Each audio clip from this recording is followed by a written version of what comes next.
How you doing? Welcome, fellow freaks, geeks, and today, welcome, cats, peeps. Whenever I say that little part of my intro, it means that I'm joined in person by my friend Kat. Yay! Yay! We are so pumped to talk about Misery today. Thanks for being with us, guys. And I do want to put up this banner really quick before I start saying hello in the comments and stuff, that I'm just warning you guys that movie and book spoilers will be discussed today. Yes. So if you have not either read the book or watched the movie, I am sorry, but this is your warning.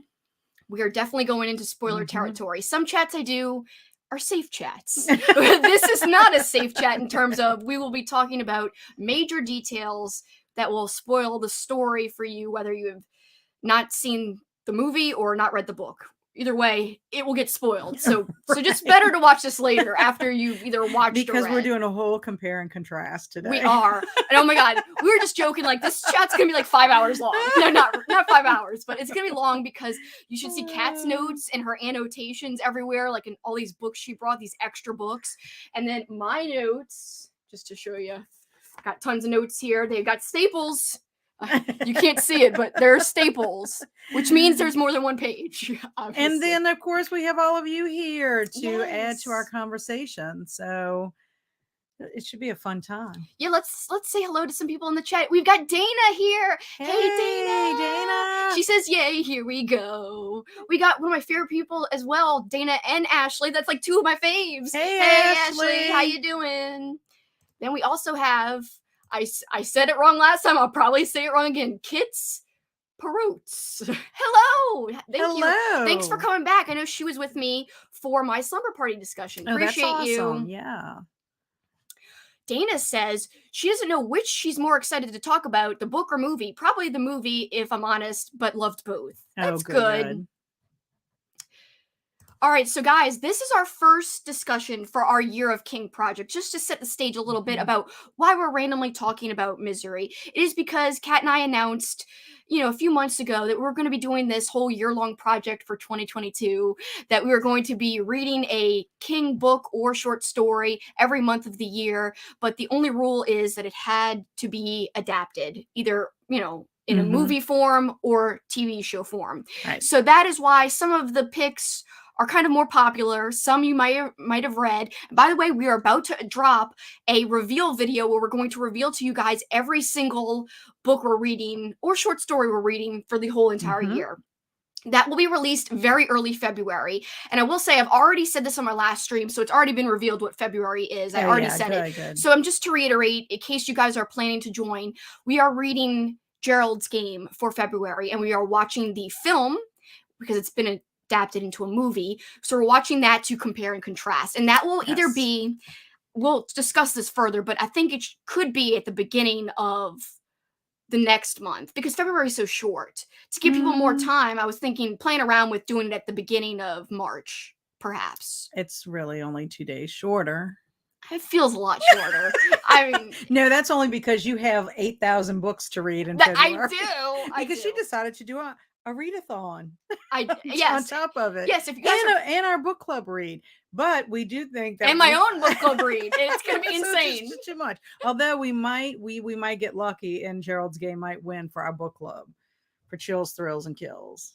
It's in the lead. Yeah. I don't think it's going to get overtaken. So for our personal private book club, it's not the same book club as you guys are, a part of, who are a part of the Midnight Book Society. We're talking about a different book club. You guys aren't missing out. It's a separate thing. But yeah, we're hoping Gerald's Game wins so we could kill two birds with one stone and not have an extra random book to read. But yes, we also have more people joining the chat. Hey, how you doing? So glad you're here. Oh, and she's got Lucy with her too. Oh, Misery is one of her favorite books and adaptations. Glad to hear that. We are going to be taking a huge deep dive today. So I'm hoping you'll enjoy the discussion, and I think you will. And if you haven't joined us for our discussions we've had in the past where we're comparing a movie and a book, we also talk about other things, actors, how they were cast. Right. We do some deep dives into things we discover along the way. And so it's not just about the actual book and movie. Right. Things It's that about so happen in much it. more, like Yes, tidbits yes. and stuff. Trivia, fun facts, deep Yes. dives. Benjamin's here. Oh, I love you, Benjamin. I'm so glad you're here. He's one of my favorite people as well. Oh, and he said Gerald's game is one of his favorites. See, at first it was starting slow for me, but now I gotta say I started early. I know it's not February, but I already started. It's really good now. I'm really getting into it. At first, like the first 20%, I was like, I don't know. But now I'm hooked now. I gotta say, it just started to really pick up for me. So Gerald's Game, guys, if you guys are interested, even if you've already read it, take the opportunity to watch the movie adaptation and join us. Or if you've seen the movie already and read the book, you could still join us anyway. You know the plot. You're not gonna get spoiled. Like, not you, but the info will be a spoiler to you, regardless. Right. Dana says tidbits are her favorite. Oh, well, good. Kat did the work. I think I have some good tidbits. She does. Do you have anyone you want to open up with? What are we going to talk about first? Book, movie? Where you want to start, Kat? I don't know. I think it's we hard. should. I know it's so hard. I think we have so much info. I know. Let's break down the book first, because I feel like the book is the first source material. And even if we go ahead and start talking book, sometimes we end up drifting into the movie. Anyway, realms. Exactly. But actually, I think we need to start with Paul and Annie. Yeah, Paul and Annie.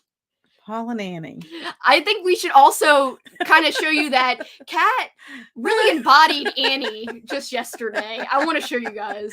I asked her, I said, do you have an axe? Or actually, I asked if her husband Barry had an axe. I said, does Barry have an axe that you could use, like, and maybe take a picture with? And so she said, yeah. And she sent me this picture later, and oh my God, it's amazing. I'll show it up full screen.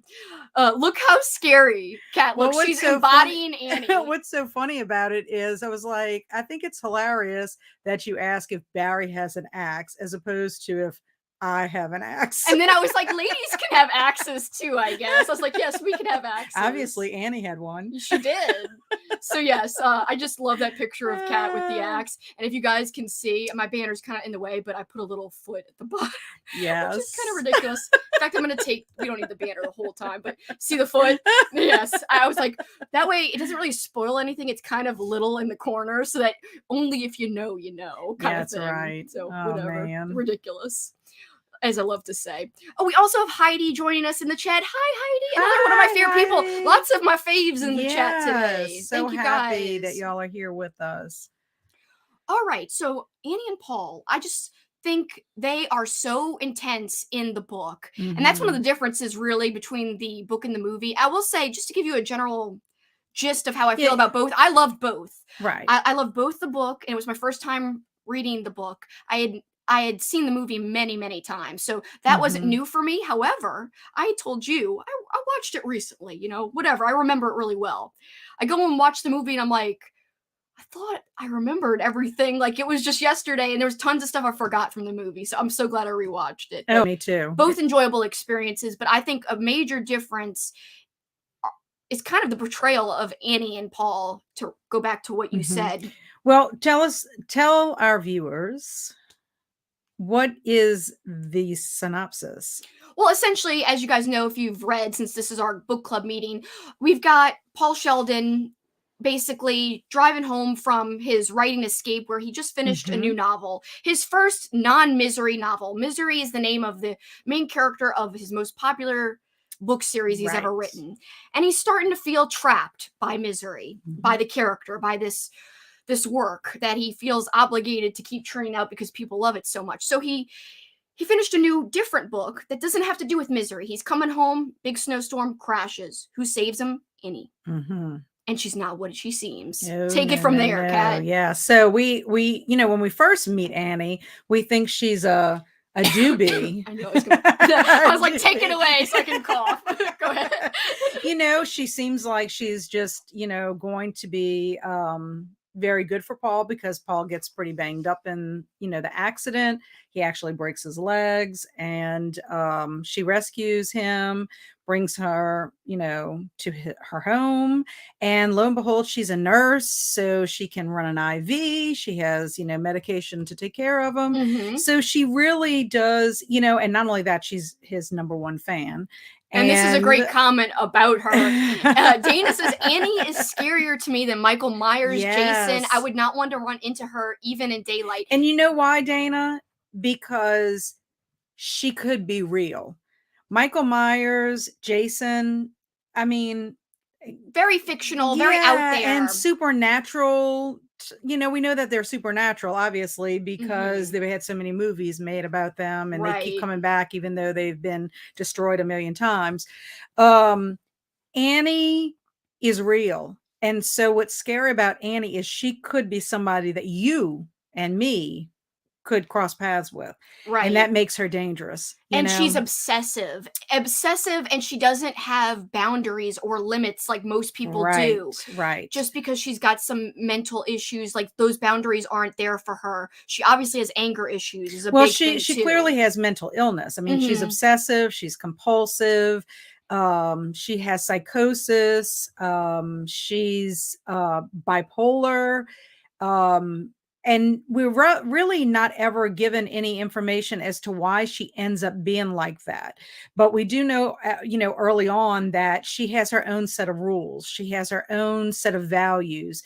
And if you don't follow her values, or you make her mad, or you go against, whatever she believes, then she's going to get rid of you somehow. And we find out, in the middle of the book and in the middle of the movie, when Paul discovers her, little memory lane scrapbook, how early it started. Very early in life for her. Yes. And how long it went on. And then to the point of when, she eventually, I guess, leaves nursing altogether.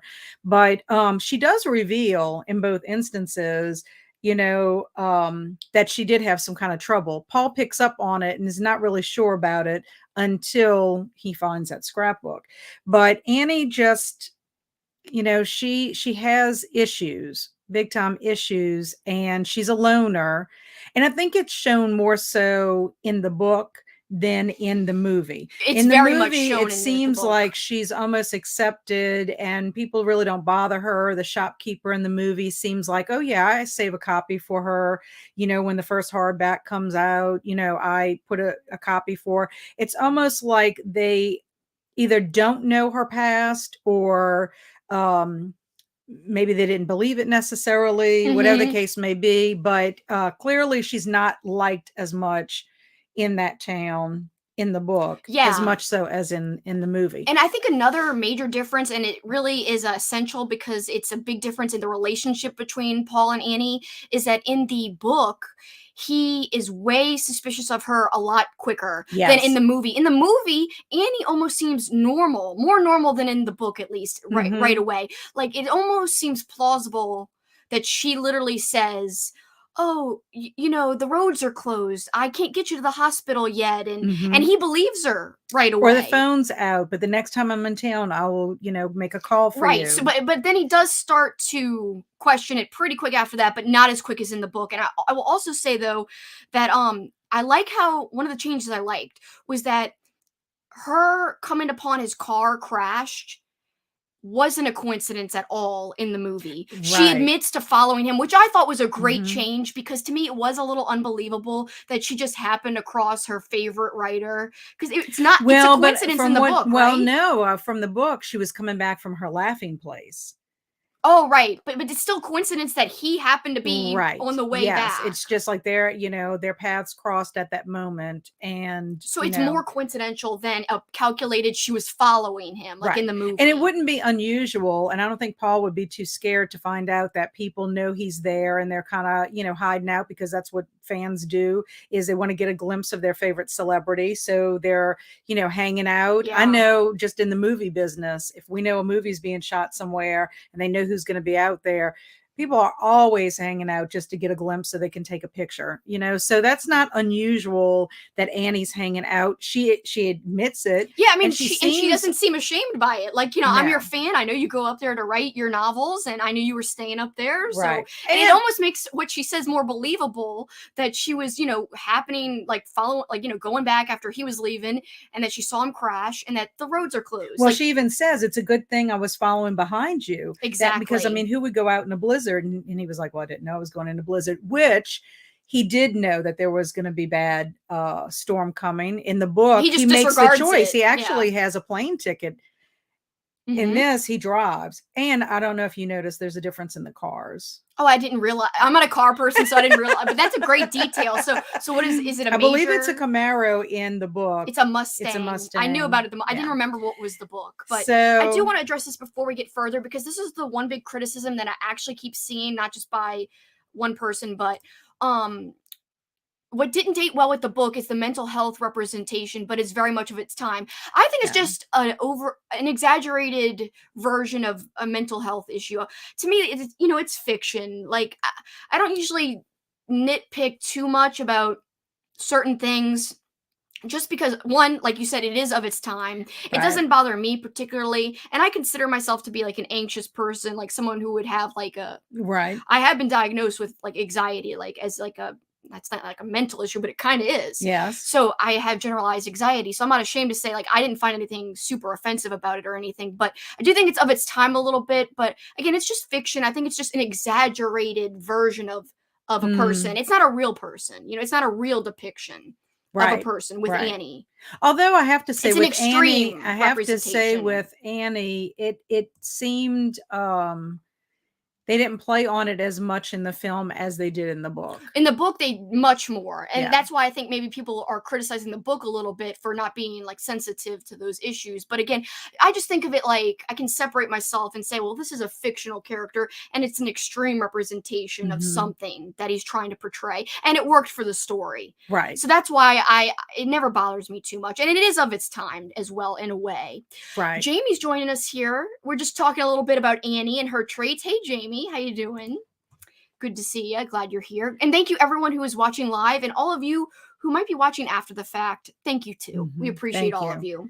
Now, one thing I wanted to say is I looked up what misery meant. I mean, I kind of knew what it meant, but I just thought it was so odd that he would name the book Misery after the fictional character that Paul Sheldon writes about. So the definition is a state or feeling of great distress or suffering. So what does that mean? What does that mean for Paul? What does that mean for Annie? What does that mean for Misery Chastain herself? What does that mean for Stephen King? So basically, misery for Paul Sheldon, in my opinion, is that he has to write these cheap he has to write misery. Yeah, yes. These, cheap romance novels, but it is giving him a really great salary. He's able to do a lot with it. He wants to be taken seriously. He doesn't want to be typecast as a historical romantic, writer. Well, guess what? Stephen King was also fearful of being typecast as a horror writer. He wanted people to think that he could write more than just horror. And I think he's proven himself, surely he can, based on a lot of the different books that he's written over the years. Paul Sheldon struggled with addiction. Stephen King at this time was battling, the addiction. Addiction, I think, is a big underlying theme, especially in the book where they almost erase it in the movie. With the pills. We'll talk about that later. We'll talk about that a little more when we're doing a little more of the compare and contrast and of it. But, Paul is in a rut. He's trying, like he is there trying to write a new novel that he thinks is probably the best that he's ever written. And I think Stephen King was in a rut also at a point, but when you look at Annie has misery as well. I think her misery is fighting her mental illness that she has. I agree. I think it's, trying to be a good person and struggling with her values and her beliefs. And then she does miserable things. She puts a lot of misery on other people. Right. And then believe it or not, Misery Chastain is in a love triangle. So that's which causes misery, I think, for the two guys that she's in love with. I couldn't find anything really to say why did he choose misery, except that the story's about Paul Sheldon, and misery makes him miserable. I love all those like connections you just made. That was so astute and like really nice. And I gotta say, I kind of want to quote a quote from the book real quick because that like is perfect tie-in. So I highlighted something on page 239 of my copy. So I'll show you real quick. My copy is sorry for the mic. It's on my table. So Misery, this is the copy on version. So when I'm giving you page numbers, it's from this version. And actually, it's not even from this version. I read this version on Kindle. So it's actually from my Kindle, but I kind of read a little bit on Kindle and a little bit on here. But page 239 on Kindle, at least, there is a theme here, Paul. It's the thread that runs through everything, the thread that runs so true. And this is kind of Paul thinking in his mind. Can't you see it? Misery, of course. That was the thread that ran through everything. But true, thread, or false, it was so goddamn silly. As a common noun, it meant pain, usually lengthy and often pointless. As a proper one, it meant a character in a plot, the later most assuredly lengthy and pointless, but one which would nonetheless end very soon. Misery ran through the last 4 or maybe it was 5 months of his life. All right, plenty of misery. Misery day in and misery day out, but surely that was too simple, surely. Oh no, Paul, nothing is simple about misery. Isn't that amazing? I think it's amazing. That's a great quote. It really, So I don't think she's just talking about the character. No. I think she's talking about so much more. Well, I thought that was his thoughts that was saying that. No, oh, well. I'm pretty sure that was his thoughts. That was his thoughts? That was his thoughts. He was saying, like, there was nothing good. It's him internalizing. I can get to that page if you want, but I'm pretty sure that was his thoughts. Yes, I would like to see that because I think also for her. It's like him talking to himself, like, as he's third person. As he's talking about her. Yeah, yes. like, Paul, like, there's nothing simple about misery. He's just kind of, like, thinking in his head about the situation. Oh, because she had said that it was simple. Okay. I don't know what it was in response to, but he just started talking about misery. Okay. Yeah, because he's starting to think about goddess and all this stuff. Oh, yeah. Like, it's kind of just his general thoughts. But I just thought that was such a great passage that kind of encompassed what you were referencing a little bit. Well, and I found that a lot of this information, I Google stuff to help me out, trying to figure out what can be the best thing to like sum up how I feel about it. Right. And it was Maxim Cask from Green Man Review. What does Paul Sheldon and misery represent? But then when I started thinking about what he represented, okay, so what does Misery Chastain represent? What does Misery herself? It's just, what does Annie Wilkes, mean? I don't know. I just found it fascinating because, when you think about misery, it's almost like Annie Wilkes is misery, just not the good part of her. Right. Like just the bad part. Yes. Right. She causes misery. That's a great observation. So let me also say hi to Purple Bookish Frog, who's joining us. Hello. So glad you could make it. And Benjamin has something to say in reference to what you were saying about misery just now. Benjamin says, you guys may get to it later, but I think it's interesting that King originally planned for Misery to be a Richard Bachman book. Yes, I saw that. To go along with what Kat was saying about him feeling stuck in a rut. So he didn't even want to write this under his name. Right. Because of the type of book it was. That's very interesting. Thank you for pointing that out, Benjamin, for sure.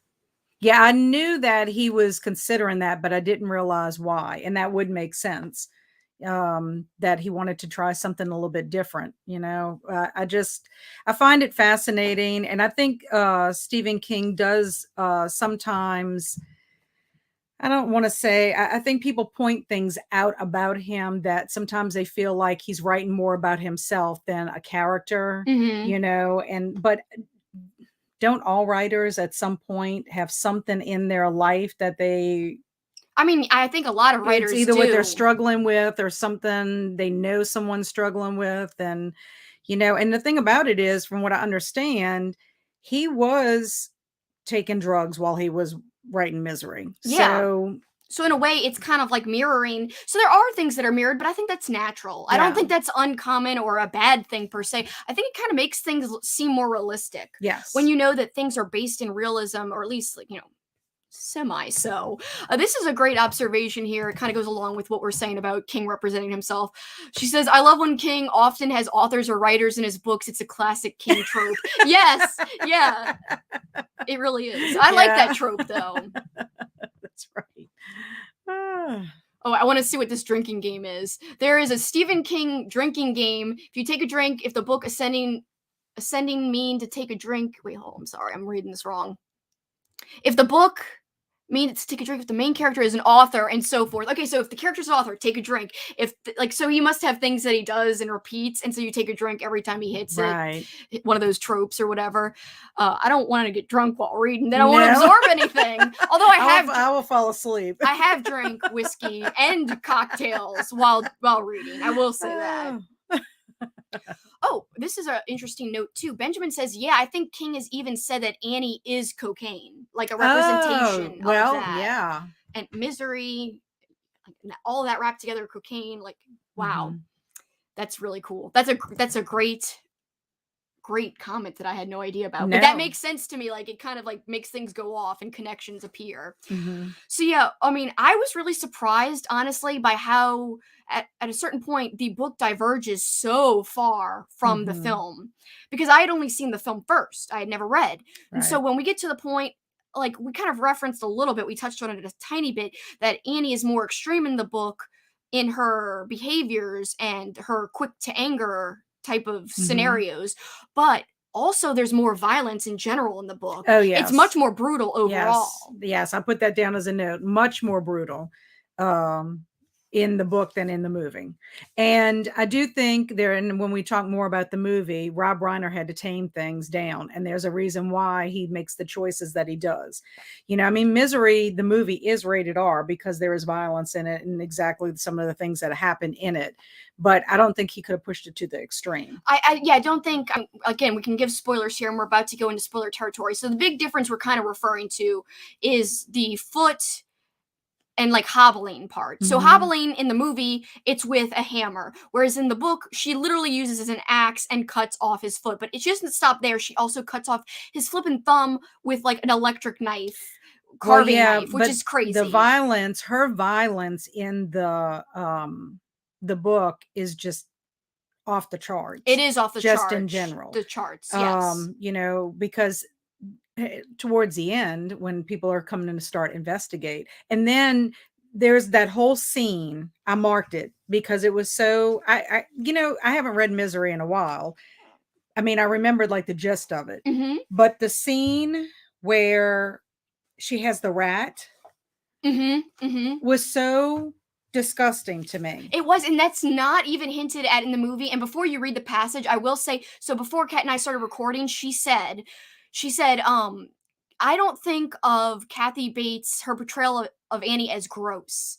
Whereas in the book, she comes off, like the character of Annie comes off so gross. I mean, you get that right off the bat with Paul, the character Paul, describing her giving him mouth to mouth and how he never wants to experience that ever again. Like, oh God, please no. But when you see Kathy Bates, I think she did a marvelous job. Do not get me wrong. I am not criticizing her portrayal. I'm saying I like her so much. She was scary, but at the same time, she wasn't gross. Well, that's what I don't think she was gross. Kathy Bates does a remarkable job as Annie Wilkes. She deserved the Oscar. She won an Oscar for her portrayal of Annie Wilkes. And I think she did a great job. There are scenes in there that just freaked me out. There's especially when she's like and she's got the hypodermic needle and she's like staring at him, or just how her face would make, you know, changes, or she would just go off. Like the scene, even when she decided she had to leave for a while and she looked like she had been in bed because she was sad or whatever. Great. But Annie in the book is she's just gross. She gets to points where she's unkempt. You know, when he gets out of the room and he finds all of the food stuff all over the place, all over her, and which is so different from what she normally portrays because she likes everything to be proper and clean. She's just, you know, she just does not seem, to me, Kathy Bates just seems just like a cleaner, not as grotesque person. I don't know if they could have found a person to be as gross as Annie in the book. It wouldn't have worked. But she seems like she would just be more frightening if you had to be in those circumstances, you know, because I think Annie in the book is like 100 times scarier than Annie in the movie, and Annie in the movie is scary. She is. So that's a great point. I mean, it's almost like you ramp up the scariness in the book. Yeah. But there's just things that she does that it's just when she's just more violent too in the book than I think in the movie. Yes. I mean, she has violence, but she's just like, I don't know. I have some comments to say after that, but let's read the gross part just to emphasize how gross she is. Read the rats. Yeah. So this is the part where, you know, I do want to know how it comes out. That's the only thing left in the world that I still want, I suppose. Slowly, apparently unaware of what she was doing, she began to suck the rat's blood from her fingers. She has squished the rat in her hands, basically, okay, prior to this. But the fact that she's doing this, Paul jammed his teeth together and grimly told himself he would not vomit, would not, would not. It's like waiting for the end of one of those chapter plays. She looked around suddenly, the blood on her mouth like lipstick. Oh, like, yeah, that made me cringe. Like, that made me like, oh god, that's sick. I thought that was so well done. So that is perfect example of how she's more gross in the book, because I never felt like that Yes. watching her on screen. No, I did not. And I No. mean, her house was so clean and well kept. You never saw that side of her where she, had gone into such deep depression that she ended up having to leave for that period of Only in time. her robe, but she was in a clean robe. Her hair was unkempt in the movie, in that Right, scene. but that's But nothing it was like nothing like nothing. her No. having the food everywhere, and it was not like that. No. I mean, I would want to be on drugs too if I was stuck with her. Yes, and doing I that. will say, do you have another quote about that, or that No, was the? no. I do want to add quickly about. So I did mention, yes, it's more gross in the book, and yes, Annie's more brutal, and the violence is more brutal in general. But I want to highlight what Dana says here. Book is more brutal, but the movie makes you physically hurt while watching it. Yes. And she laughs, and I say yes because I rewatched the movie 2 years ago when I was watching Castle Rock season 2 after I'd finished season 2, which, by the way, guys, Castle Rock season 2, I wish I would have like kind of done a recap and watched like a I don't know, like a video summary of it, but I kind of forgot all about it. But what I do remember is it's super misery reference heavy in Castle Rock season 2, not season 1, season 2. And so if you're looking for more misery related stuff, go check out that. It doesn't really relate to season 1 too much, but I guess if you want to be sequential, you could watch season 1 then season 2. But I didn't find you would probably miss out too much if you just watch season 2. But yeah, I thought that portrayal of Annie in season 2 was really great, and I hope you get to check it out one day. But to go back to the movie, I was like, oh, I remember it really well. I don't even need to rewatch it, really. Well, I rewatched it this past week, and I forgot how great the movie is. So I'm sitting here saying, yeah, the book is more this, the book is more that, the book has this is incredible. I do not want to downplay the movie because I love the movie. And when he gets hobbled, although it's not his foot getting cut off, I did wince, and I almost was like, like I forgot, and it did affect me. Well, I think part of it is there's only so much time you have in a movie, whereas you have all the time in the world to flesh all this stuff out in a book. So I think they just had to, capture what they could about her. And I think they did a good job of it. That's where I think it's awesome if you can read the book prior to watching the movie. Yes. Because you get more of that brutality in that. They put that in there basically, that she is someone that can just turn on a dime just by the little things that she does, if something doesn't go her way, or when she found out that Misery died, that he had killed Misery. That's when that was his first, moment of seeing her. But we know, and I think that's why it was important for them to show the scrapbook in the movie, because it shows you all the horrific things that happened. It shows you that Annie has a sinister side to her. What person could kill babies? I mean, a long running and terrible. Deep sinister side. Yes, it makes her so extreme. Like they don't even reference the other people she was killing really in the movie, which she was killing older people as well in the book. But in the movie, they just concentrate on the infants to show you how bad she truly is. And another thing about so yes, the book shows a lot more, and you get a lot more in their heads, which you can't do in a movie, as you said. But I think something that the movie does well is kind of picks up the pace. It's a movie. You got to have things moving. And I do think some of the additions, not just the explanation of why she was following him, like why she was there at the accident. I thought that was a great addition, but I think there's more great additions. Like I love the character of the sheriff. I thought that made it interesting. So you weren't, now something good about the book is you are just stuck with these two people. And someone even said earlier in the comments that it lends to a sense of claustrophobia as you're reading. Right. Which is great. That's great for the book, but which for the causes movie, you to be miserable. Exactly. There's the thing. But I think something the movie needed to do was get away from just that. Well, and that's why I had done like a back and forth between both of them. And that was one of the notes that I have. In the book, you have no outside information. You don't know what's really happening, or who's looking for Paul. Is his literary agent waiting for him? All that. We don't even know that they've discovered anything until that trooper comes, to the house. The first, the one where he's throwing the ashtray and breaks the window, and we know what happens after that. But, we have no outside. We don't know what's going on the outside. And I think that isolation is part of which makes the book even scarier in that sense. Whereas Annie goes to town quite frequently. It's not like they're snowed in as long as they are in the book. And then we get a little bit of what's going on. We have Sheriff Buster, we have Deputy Virginia, his sweet little wife, all that bantering back and forth. I love them. And then so we feel it more when he is killed. Yes. When he is killed, I wrote in my notes, because I took notes while watching the movie. I wrote, "Oh no, the sheriff! I'm so sad, and his wife, no." But I was going to say something about the fact so that sad. that's where you see the Annie that is portrayed more so in the book, is the fact that she can just shoot somebody on the spot and do what she needs to do to protect whatever it is that she's protecting. So it sucks, though. I mean, so I like that scene. It does show that, but it didn't show as hardcore as freaking run them over with a lawnmower. I know. But I will say, let me highlight this comment that I found on my Discord channel. By the way, guys, since I'm mentioning the Discord, I will just tell you guys, if you're looking to discuss things in between our live discussion and when you start reading the book, you can join my Discord right now, which I've added a whole section for our Year of King where we talked about misery. So there's 2 little misery channels in there. I just started a Gerald's Game channel. So I started a Midnight Book Society, like I said, the Discord channel. The link should be in this description right now if you're looking to join it. Anybody can join. It's open to the public. But one of the comments on the Discord, I believe, was something about the violence being too cartoony.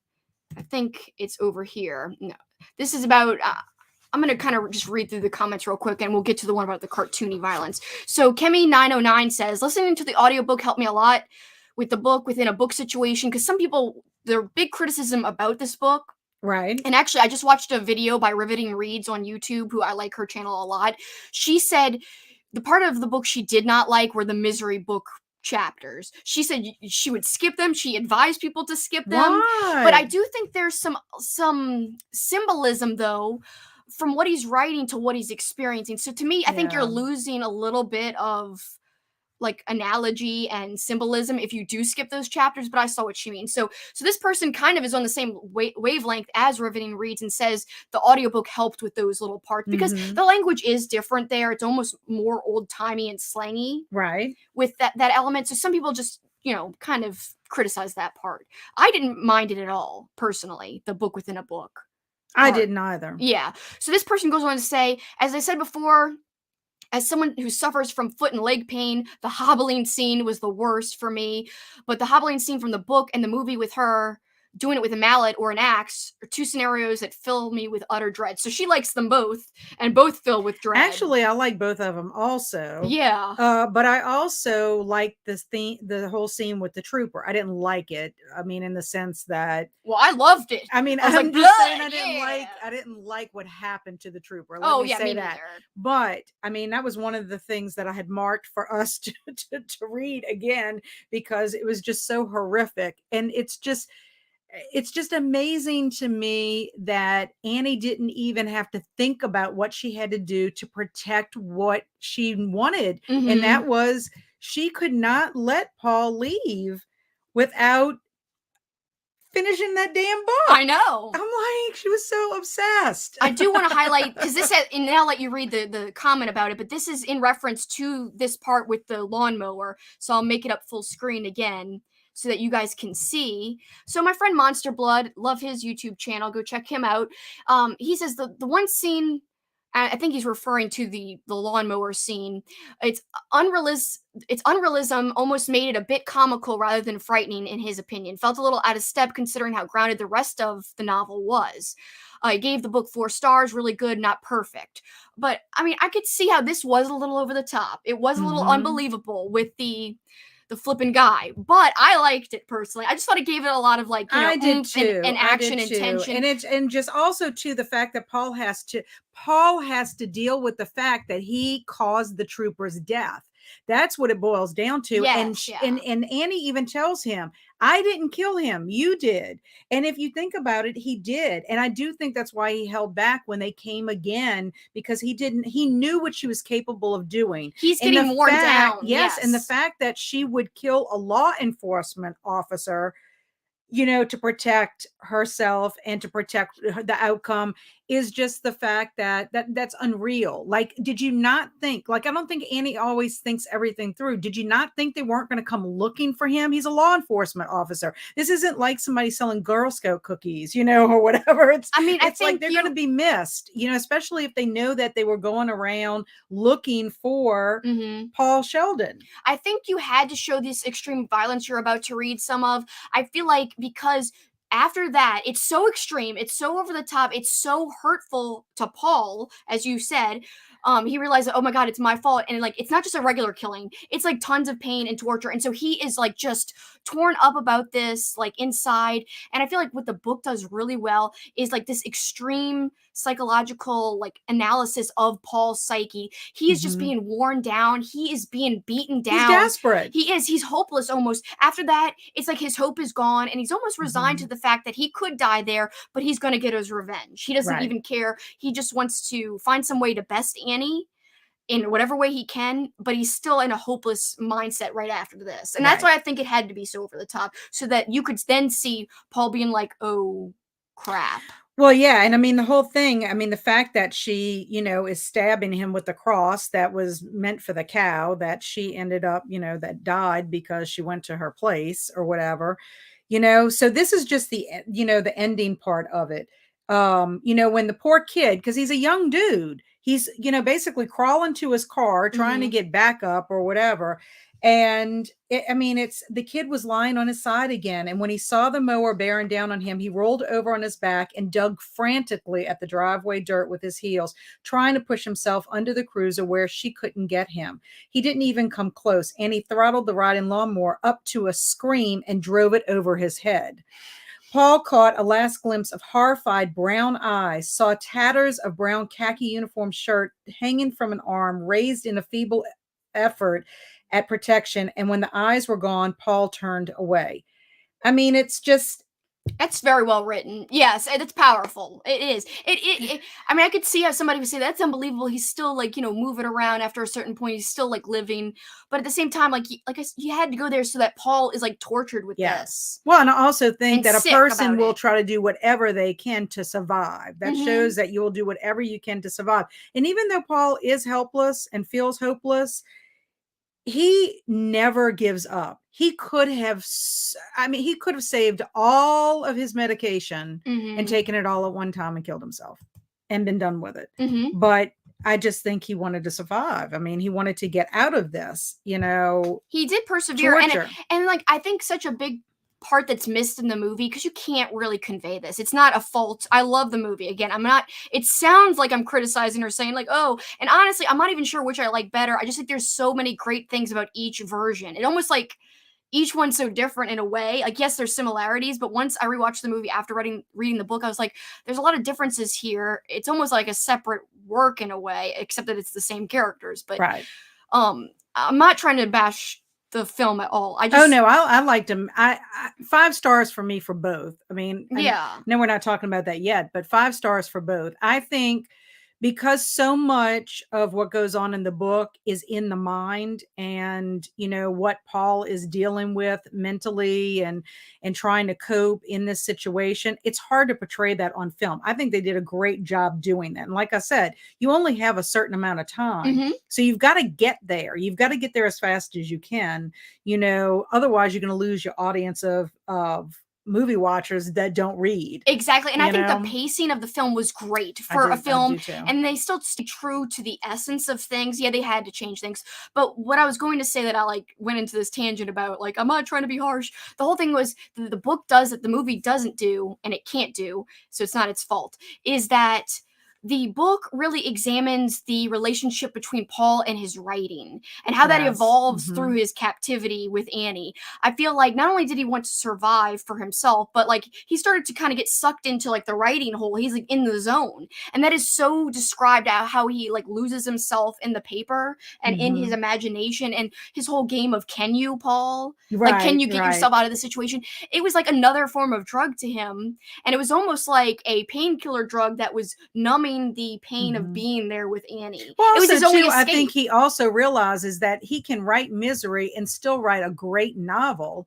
You know, he chose to write it the way he did, but the novel ends up being like something really awesome and one of the best ones of the whole entire series, And which that's we what's find out missed in later the on. movie as Right, well. you missed that, but the whole point is he was always a good writer. He just could have written it to his caliber. And I think he realizes that, you Mhm. know, so if there's anything that comes out of this horrific experience with Annie is that it does show that he is a good writer. He knows that, you know, he realizes that towards the end. But I apologize if I mispronounce your name. Is it Johanna? Or Joanna. I mean, Uh, there is an H. So yeah, how yeah. do you pronounce it? Like, please like type it out so Well, we I say like it right. what she was saying. She says King has a love-hate relationship with some of his book movie adaptations. Is this one that he likes? I think it is, but can't remember. Yes, he was pleased with Misery. And what's and then this was something that I found in some reading out of a book that actually Kelsi got me for Christmas. I don't know if you can see it. Yay! Yeah, there you go. Stephen King was worried about having this book adapted because he didn't think that he wasn't pleased with everything that was being made into movies at the time. So he was kind of worried about it. But Rob Reiner is the director of Misery, and he also directed Stand By Me.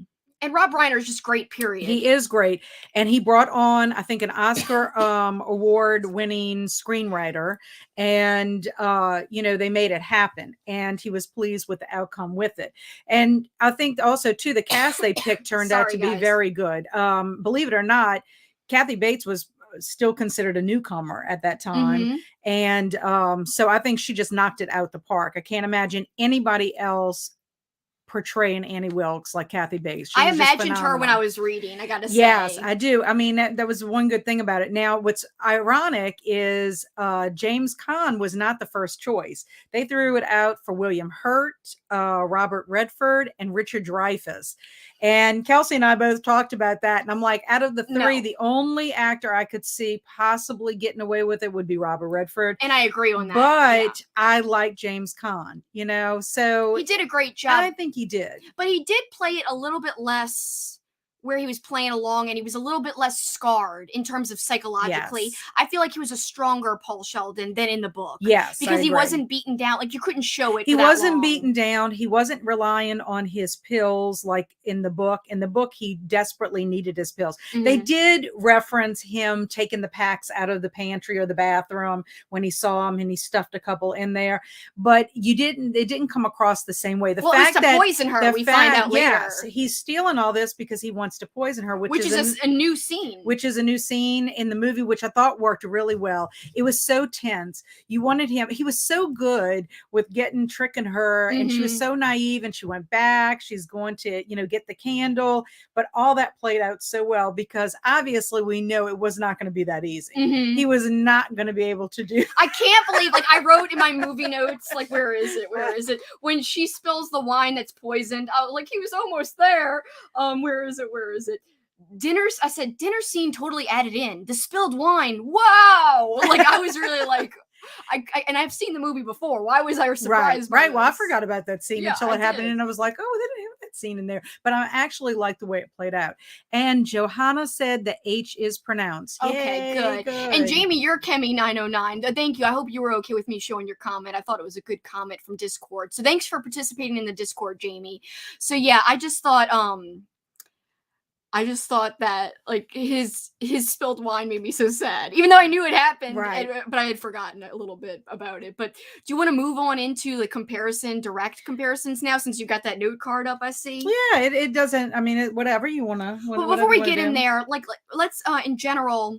I do think, let me pose this question to you. Do you think the movie creates a good atmosphere that kind of matches the atmosphere in the book?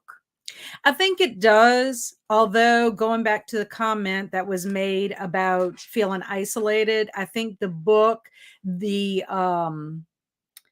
the book is a little more ominous and claustrophobic. I like that term than it was in the movie. Yes, I agree. I think the atmosphere is great. I think the movie, I think in both of them it's great, but I think it's more pronounced in the book. I think I agree with you on that point. What I think the movie has more of than the book, I feel even more cold watching the movie. I guess it's just because I'm a visual person. I mean, I could visualize when I read, but I mean, the movie feels very cold. The blizzard, like him looking out the window. By the way, I love the montage of him writing, so that you get the idea of passage of time. Well, and then you knew how bad it was, because when Sheriff Buster tried to go in, he falls in, you know, whatever, and it's like so sad that he's like not very far away from the car. I'm like, no, the car is right there. I know. And then I even said, like, in my notes, like, such dramatic irony. Like, we know that he's right there, but like he turns right back. Like, I know. Oh, that was great. Awesome. You know, when the audience knows something that like the character doesn't know. Oh, that was so well played. I like that. I will say, this is a great comment. Just since we're talking about the movie anyway, Rob Reiner, the director of Misery, also the director of The Princess Bride. Heck yeah, Jamie. That's one of my favorites too. I love The Princess Bride. Kelly's here at Kelly Hooked on Books. Check out her YouTube channel as well as her Instagram. She's great. Better late than never, she says. Welcome. It doesn't matter when you join, or if you're watching this completely after the fact. That's fine, guys. We appreciate everybody, as we always say. So yes, we're talking right now about the atmosphere. I know actually Kelly is somebody, by the way, because we talked about this on my Discord. Kelly likes the movie better. She watched it first. And so I want to kind of highlight her comment here. I believe it's right here. Since we're talking about movie and book, literally right now we're doing like a whole contrast. Yeah, we pretty much, it's kind of hard to go just talk about the book. It is. It's like you have to keep going. You have to keep going back and forth. So speaking of Kelly, here is her comment on my Discord. I hope it's okay, Kelly, that I'm showing this. But she says, I prefer the movie only because I saw it first and went into the book with expectations. Always happens to me. And then this is kind of what I told her. And like, this shows you where my mindset's at a little bit. Saw the movie first too. Started reading book and I didn't like it as much, which is 100% true, which I haven't talked about on the stream yet. I struggled the first 40 or 50% of the book because it felt so similar to me, to the movie. And I felt too familiar with everything. But once I hit the halfway part, I started to like it more. And that's what I'm saying in this comment here. And it really started to diverge from the movie at that point onwards. And I did like getting glimpses into the character's psyche, but like at points I was like, I don't know how to feel. So when I finished the book, I told Kelly, I thought, oh, I like the book more. It is more brutal. Now, after rewatching the film, I'm completely unsure of which I like better. It may have switched back to the movie again. I don't even know. Like, and this holds true because I still don't know. I honestly think they're almost even at this point because they just feel so different in ways. Yes, obviously they're similar, but in other ways, it's completely different because there's scenes added in the movie that aren't in the freaking book. Right. And in terms of going off of that line of thinking, suspense and tension. What do you think about the movie? Does it capture the suspense and tension of the book? Is it better? Is it different? What do you think? I think so. I mean, I think there is the whole scene of him having to get back in his wheelchair and get back. That was more tense to me than in the book. I was like almost like off the sofa. I know. I was like, come on, get there. You know why? Because I think what it is you're seeing it visually. You're seeing it. Whereas when you're reading, it's tense and you're trying to get to the page and make sure he's going to survive or whatever the case is going to be of what's going to happen.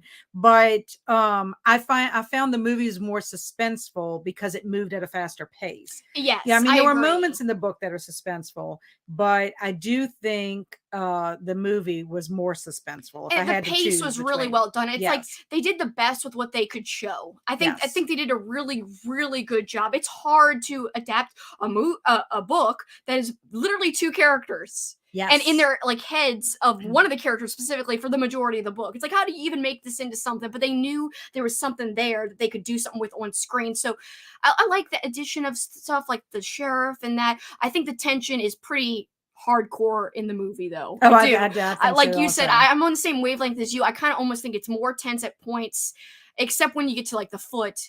I mean, I think it's almost equally tense in different ways, the book and the movie, in terms of the foot specifically. Right. But otherwise, like the wheelchair part in the book, it's almost like he felt nervous, but like you weren't on the edge of your seat that she was going to come home right away. Whereas in the film, they're showing her driving, she's about to be at the door, her keys in the door, and I was like, no.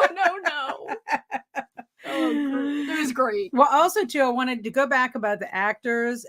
James Caan almost lost out to Warren Beatty as well. Oh, really? Yes, they said that he was attached to the project for a little while. They were kind of nervous about James Caan actually doing it because he had some really great films, and then you didn't kind of see him for a little while, and so then he was in this one, but he did a very wonderful job in there. They said what ended up happening was Kathy Bates's performance kind of outshined his performance. It was sort of like Hannibal Lecter. She was like Hannibal Lecter to, Caan's Clarice. I see. You see what I'm saying? Kind of thing. And it's not that he didn't do a great job, but when you think of Misery, what do you think about? Annie, you think about Kathy Annie. Bates. Yes, you think about, and really it really is Paul Sheldon's story. It is. It's funny that you think of her though. It is. That's a good observation. That is interesting. So I just thought that was, pretty great. I mean, the casting, I think that was another thing that was really well done is they cast everyone really well. Yes. In the film. Even the cutie sheriff who doesn't have a character in the book. But yes. I loved him. I was so sad. I was so sad. I thought for sure he gets shot and please let him, somehow just fall down the stairs or something. But no. And then of course you were sad because of his little cute wife. I mean, they just had a cute relationship. I was like, I love them. And so here's the question about the comparison between the book and movie. Is there a scene that was left out when they made the movie that you wish was included? I have two. I want to see if you have something that's similar to me. I really would have loved to have seen if they could have done the rat part because I think that would have been really intense. I would have actually. It would have made her gross. It would have made her gross, which she wasn't really depicted that way. Yeah. Right. Yeah. I do think I would have liked to have. I say this, but then I don't know. I mean. But it wouldn't have made any sense because we had Sheriff Buster. But seeing the lawnmower would have been pretty cool too. Yes. But also too, I wish the scene at the end between them fighting would have been a little more intense. Like in the book, it's like pages. Like we just looked it back up. We just read it again before we went live because I couldn't remember where she fell and hit her head on. In the movie, it's the typewriter she hits her head on, but she's still alive after that. Just like in the book, she hits her head on a mantelpiece, which I couldn't remember what it was, and she's still alive after that too. Right. But I love it's just he does shove the pages in her throat. Yes. We just talked. We both didn't remember that was done in the movie. I did not remember that. Yeah, and I had seen the movie 2 years ago only. And how did I forget that was in the movie? I loved that part in the book when he's shoving those pages down and choke on it. It's just like I could just. I could visualize, and I'm just thinking that would have played out so well. But I also for timing. I mean, it plays out well in a book. It would probably come off unbelievable that she would keep coming back up after all the things he was doing to her. But also, if you remember in the book, in terms of that final battle, I guess you could call it, or the fight, she had shards of glass from the broken champagne bottle, like literally jutting out from her neck. So obviously they couldn't do that either because I think people would start to question, like, how is she still alive? Right. We'll talk about that scene in a second because I do want to comment about the look of the scene. I think it was well done, except for one shot that I could tell was something was amiss. But I want to kind of piggyback and answer. I'm surprised we don't have the same answer on the scene that we wish was included in the movie that was left out from the book. My answer is two scenes. One, I know this is an extreme, but I just thought this would be a great early glimpse at her madness a little bit. The water scene where she makes him drink the dirty water. That grossed me out. That grossed me out so much. Oh my God, it grossed me out. So disgusting. So I just love the description in the book about how he talks about he could see the water coming towards his face. Like at first almost I thought she was going to dump it in his face, but she makes him drink it. I know. So that would have been good to have the shot of his perspective, perhaps if he would have filmed it as Paul's I don't know if I could have watched the water. that. That would have been like seeing him drink the dirty, soapy wall soupy water. Blah, blah. And the other one was the thumb scene that I wish she would have cut off his thumb because if it's okay, can I quote a part from that? Sure. From the book. That scene, I loved it so much. Here we go. I gotta find it here. I'm Here we I'm go. gonna tell you why I think they didn't do that when we get to that part. Okay, good. You could say that even right after this if you want to, but we'll probably just go side by side and then you could say it there. So here's the quote. It's from the Kindle edition, page 254. There were candles all over the cake, and sit in the exact center, pushed into the frosting like an extra big candle, had been his thumb, his gray dead thumb, the nail slightly ragged because he sometimes chewed it when he was stuck for a word, and she told him, if you promise to be good, Paul, you can have a piece of birthday cake, but you won't have to eat any of the special candle. So he promised to be good because he didn't want to be forced to eat any of the special candle, but also because because Annie was great. Annie was good. Let us thank her for our food, including that we don't have to eat. Girls just want to have fun, but something wicked this way comes. Please don't eat my thumb. Please don't make me eat my thumb. Annie the mom, Annie the goddess.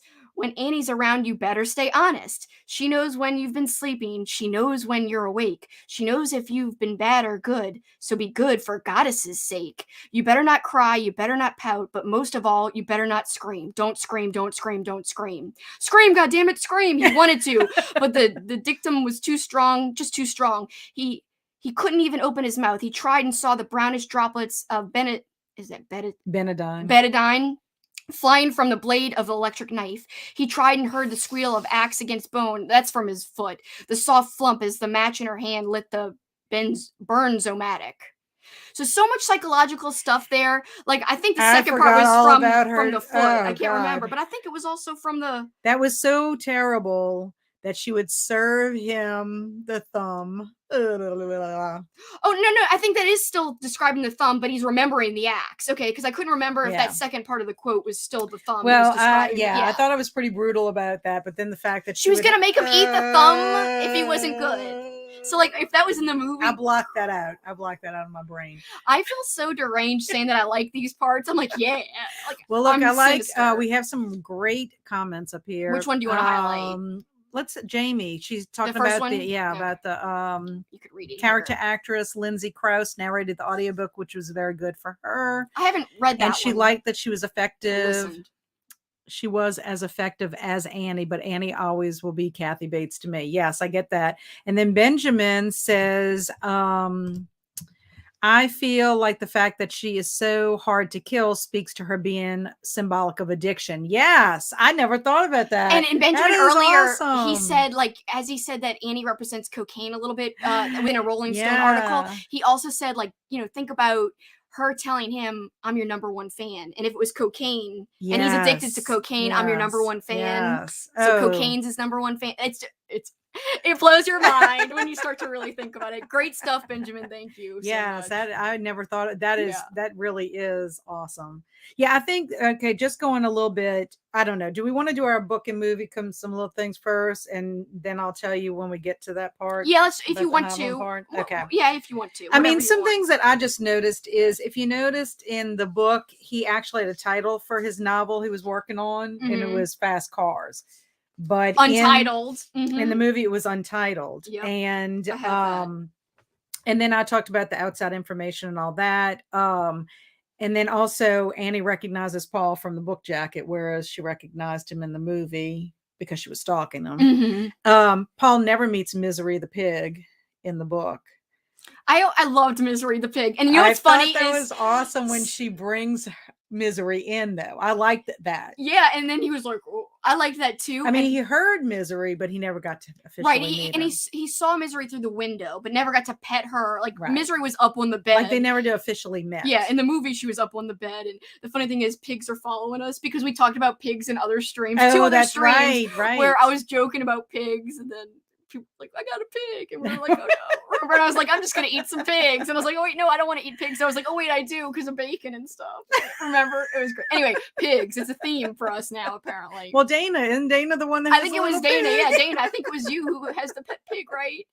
The cutie pig. Also too, we know that she brutally kills the deputy in the book, and then she shoots Buster. Mm-hmm. But what I thought was interesting is the clues that Buster makes from reading her book. I mean, the Misery book. And then her newspaper clipping with her quote from the book. Yes. That was and great. that the quote was actually, there is a justice higher than that of man. I will be judged by him. So in some weird way, I think she thinks she's doing God's work by, getting rid of all these. Except she's just as bad as whatever. She's a don't be. I just Well, think it's so ironic she doesn't see it. Well, and it's ironic that she's judging these people, but she doesn't want to be judged by man. She's judging man. She judges everybody that comes across her. That is a great point. That's being a little hypocritical. She doesn't think there's anyone higher power than her. Exactly. Which is ironic. That's crazy. And before you go on, I love all your things, but I do want to. So we're talking about strictly today the book versus the movie Misery, but if you're coming late, I do want to say that we did mention Castle Rock season 2, which does have a very awesome portrayal of Annie in that season. And I will highlight Justin's awesome comment here. He said, I wasn't much of a fan of the first season of Castle Rock. I understand that because it was kind of convoluted. Season 2 was spectacular, and Lizzie Kaplan, I believe that's how you say it, was a powerhouse as Annie Wilkes, on par with Bates. She did do a wonderful job. I really want you to see it to see what you think. I will have to. By the time I found out that that season 2 of Castle Rock was more Misery, intense, I just didn't have the time. It's so good. I wish I could have rewatched it too, but but you and I, we kind of talked about we might end up doing something later on, because there are a lot of references to other books. Stephen King books in there. We might do like an overall Castle Rock type of thing. Yeah. Who knows? I mean, we could. We'll see. And I mean, believe it or not, I don't know if we have any Haven fans out there. Haven was a television program. I believe it was on the Sci-Fi Channel, and it is loosely based on Stephen King's hard case crime book, The Colorado Kid. And there's actually a reference to Misery in there. Yeah. It's in the episode. It's the 9th episode of Haven. It says, As You Were is the title of the episode. I think it's the first season. The main character, Audrey, receives a book called Misery Unchained from one of the other characters, Vince Teague. It's a birthday gift for her. It's a first edition signed by the author just before the lady chopped off his foot. Oh, that's a cool So is that reference. not great? There's a lot of little Easter eggs and references in Haven all throughout the series, but I thought that was pretty interesting. That's great. Obviously, Castle Rock season 2. But if you have read Bag of Bones, it's another novel by Stephen King. It's not on our list for this year, but it's actually a miniseries. Pierce Brosnan plays Michael Noonan in that adaptation, and his wife, he's a writer, and his wife makes a comment to him. He's like doing a book signing or something, and she's like, have fun with Annie Wilkes, after a fan says he's his number one fan. Oh, that's great. I like that. I love things that reference each other. Those are some little references where you'll see Misery or Annie Wilkes mentioned somewhere else. And I'm sure there's other pop culture, other pop culture references, but those are just cross references from Stephen King's adaptations, for that.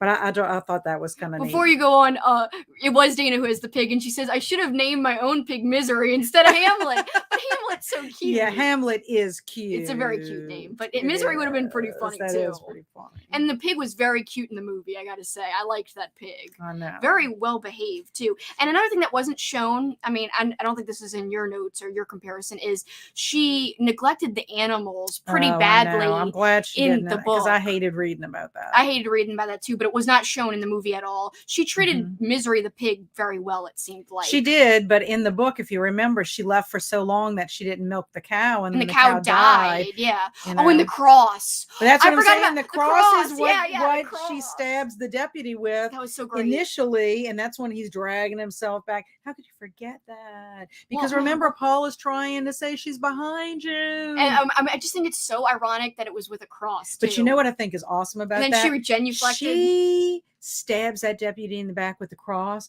and then Paul takes a typewriter and slams it in her back. Yeah, it's kind of similar. It's I know. It mirrors. It's like he's trying to get everything that she does to people, he does to her. I like it. I like it a lot. I mean, I don't like the actions, but it's just the connections are wonderful. Kelly says I might have to reread this physically. I listened to the audio. That would be a different way to experience it, I think. And Yes. there's so many passages that are well written that when you really look at it, I'm glad I read it physically. I mean, I know we had someone say that the audiobook was wonderful and very well voice acted, but I just thought it was something about reading, like the way the sentences flowed in your mind was kind of nice, very powerful in a way. Well, I just wanted to point out to you that the book was not always going to end the way it did, and I'm going to share with them what Stephen King wanted to do. Yes, please, because you kept this from me. I don't know it, so you tell me. As bad as Paul has it, King's original plan for the character was far worse. Instead of escaping the clutches of obsessed fan Annie by killing her, it was going to be the other way around. But that wasn't all. According to King's first draft, Annie also skins her favorite author, which she then uses to bind the book she forced him to write about Misery, her favorite character. Why the change of heart?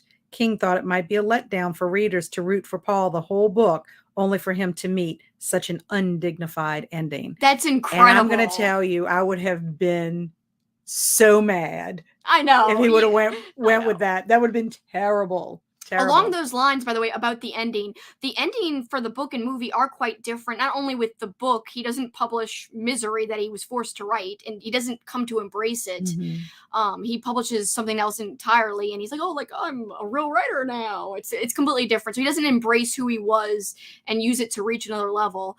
So that's one difference. But another difference is, yes, he sees the waitress as Annie. Yes, but it's not the same as, like, you almost believe that Annie's still around in the book. So good. It's well done. Yes. It's well done. But even still, watching her coming around the corner, and she's about to cut that cake, and you're just like, oh my God, because he's hallucinating. And then she mirrors, that waitress mirrors the same line. I'm your number one fan. Right. It's very sweet. But one thing I did like, and I think it came clear in both the book and the movie, Paul accepts himself as a real writer, and he realizes that he has the potential to get out of his rut, that he will go on to do, other things and better things, so I was glad with that. But they kind of, it ended differently in how he realizes it, but he still ends up realizing it. But yeah, I got that tidbit of information from this awesome book. It's a magazine that Kelsi got me, and someone gifted it. Oh my gosh, it is so great. I knew you'd love it. It has so many great tidbits about, the books, the movies, and guess what? There's a section in here that talks about the 8. Let me see how they titled it. Oh yeah, that's a nice picture of her. Oh, that's it is. Reference. Right up there. Yeah, there is perfect right there. Yeah. That's where I discovered about the death stare. The death stare. I need to be better about when I read the references, because I forgot about the bag of bones, and I've read that one. For the 8 scariest scenes, number 3 is the sledgehammer meets ankles. And that's in movie adaptations. Yes, that's one, because it would be different for book parts that were scariest. But yes, I do think, as I referenced earlier in this chat, I do think that although it's technically less brutal with her using the sledgehammer versus the axe, I do still think it was effective for a movie audience. Yeah. And we'll talk a little bit about that because of what the true definition of hobbling is. Oh yes, because we're gonna get there. But one thing I didn't know if you noticed this. I think Stephen King has either a fear of rats, they're in everything. He knows that rats are something that people fear. Because if you remember 1922. Not just 1922, it's in like so much of its work. But it's 1922 not even funny. It was really prevalent. I mean, they were eating people. That. Yes. I'm not gonna say who. But and then all the situation with the rats. I mean, immediately when that whole scene played out, when she's squeezing the rat to death and all that. I believe there's also some rat references in The Stand. Because I remember after reading 1922, I was like, what's with him and rats?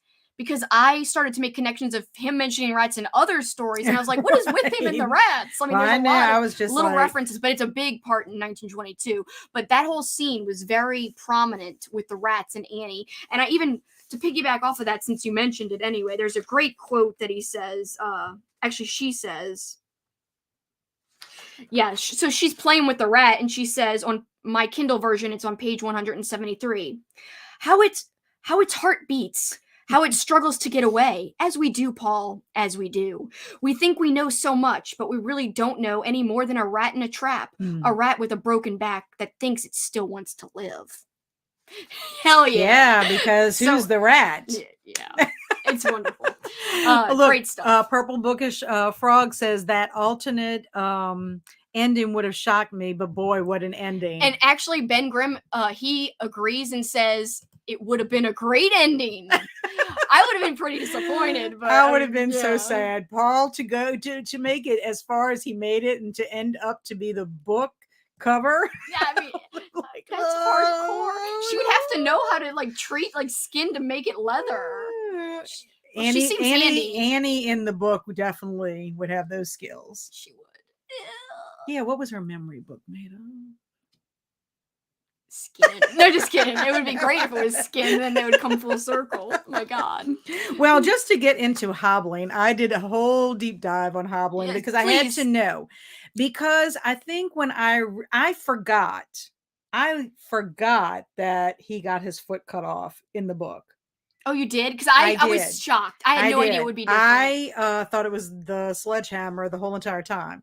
And so that just goes to show how long it's been. I'm glad you read it then. I am too. Yay. Okay, so some things that I found out about hobbling. First of all, I want to give you the definitions of what hobbling is from the Merriam-Webster Dictionary. The first definition means to cause to limp, make lame, or cripple. Number 2 is to fasten together the legs of an animal, such as a horse, to prevent straying. It's like to fetter. Mm-hmm. So no breaking of ankles. Number 3, to place under handicap, hamper, or impede. Okay. So technically to hobble or hopple, Hopple, was mostly for horses. Okay. A hobble, usually a rope attaching 2 of the horse's legs, allowed owners to walk, they could go do their work or whatever if they didn't have a post to tie their horse to. Mm-hmm. So they didn't want the horse to go wander off. It also allowed horses, if they were in an area that they weren't generally in, like a temporary location, they would hobble them so that they would just stay and graze in that one little area. Also, if they wanted to train horses to stand still, they would hobble them. So that's, generally when you think of that. Now, there is hobbling of people. That is true. And it's mostly used as a form of torture, which we find out from Annie Wilkes. Mm-hmm. The theory was there was actually an article published in June of 2014, June 27th, and then it was later updated in March of 2018. It was called Evidence of Hobbling, Torture Discovered at Ancient Massacre Site in Colorado, and it's by Blake Pastino. It's on a Western Digs article. It's like archaeology. And basically they found like a grave of all of these bones and stuff, and they discovered these people had been hobbled. A whole grave of them? Yes, all of these people. So the theory that they had was it was intended to control the rest of this community. It was at Sacred Ridge near Durango, Colorado.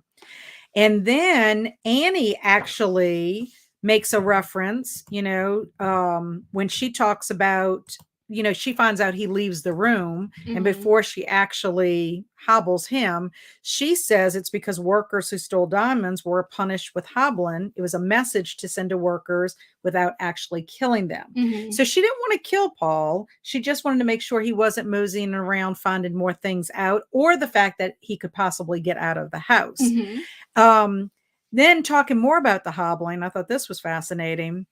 The hobbling scene was actually done without CGI. Bryn Ramella wrote an article for Screen Rant that was published in December of 2020. Rob Reiner hired KNB EFX Group, which is a special effects makeup team, co-owner Greg Nicotero.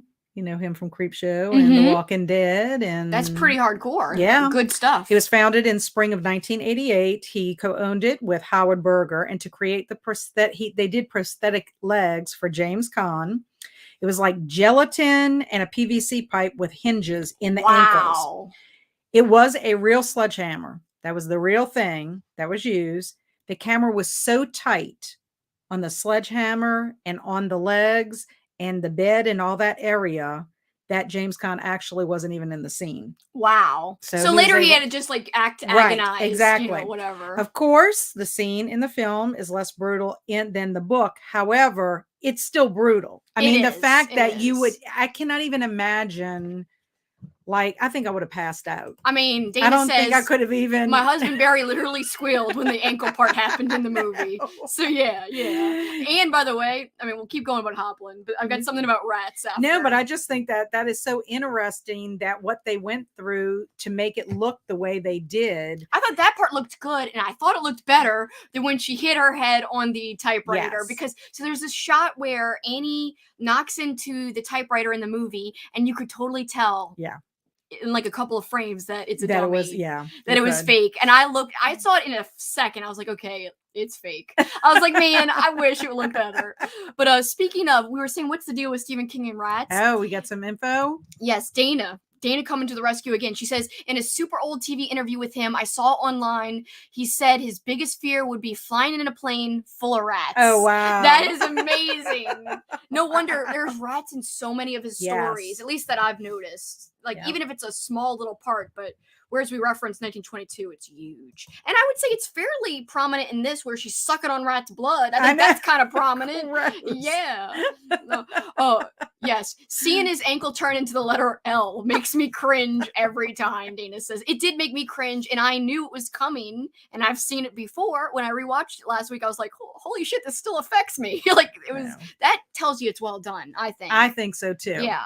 And I mean, now that I know who was behind it, Greg Nicotero, I mean, come on. Oh, here, I even closed my eyes when Annie hit Paul's ankles. I couldn't stand it. Yeah. I actually was like, no, I've seen it before. She's just so nice about it after, like, oh, well, this is what happens. Yeah. This is what's going to happen to you. I watched that scene through my fingers. Yeah, I mean, I was kind of doing that too. I was like, no. So, I mean, and the funny thing is, like, as soon as I read the book, I was like, oh, the book is way better. When I got to that scene, I was like, hell yeah, his ankle gets cut and off. then going and but talking then the about movie's that, so great, the whole reason why Rob Reiner chose not to do the axe scene was it had a lot to do with the line you cross when you're making a violent movie or a horror movie. You know, if you do, you have to do something that's going to make your viewers feel like it's still a horror movie and get something, the satisfaction out of it. But then you can't be so violent and graphic that it turns them off. I think maybe they didn't want it to be a genre film. They wanted it to be a drama.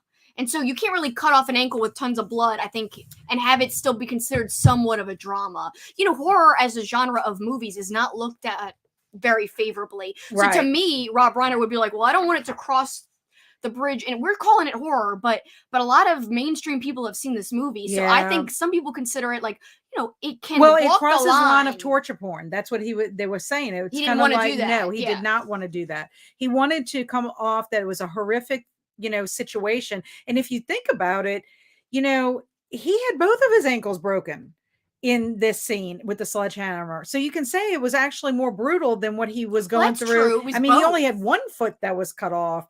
And I mean, not that that's not a big deal. I mean, he could literally at least kept his limbs, but then you don't know that for sure, because if you got hobbled and whacked enough and infection set in, you would lose both of them. Mm-hmm. So to me, in some ways, the sledgehammer, if you think about the after, you know, the recovery and everything that's going to happen, I would think you have a more of a chance of losing both of your limbs. Of course, they glossed over the aftermath in the movie a little bit. That's why you don't get the recovery. You don't get the mental, just, you know, hopelessness after that. I love the scene, the writing. This is one of the parts where the suspense and the intensity, and where you almost don't want to read. Like, I knew something was coming, but I didn't remember the acts. Mm-hmm. But it's almost like, should I stop reading right now? Because I really don't want to know, is he going to survive?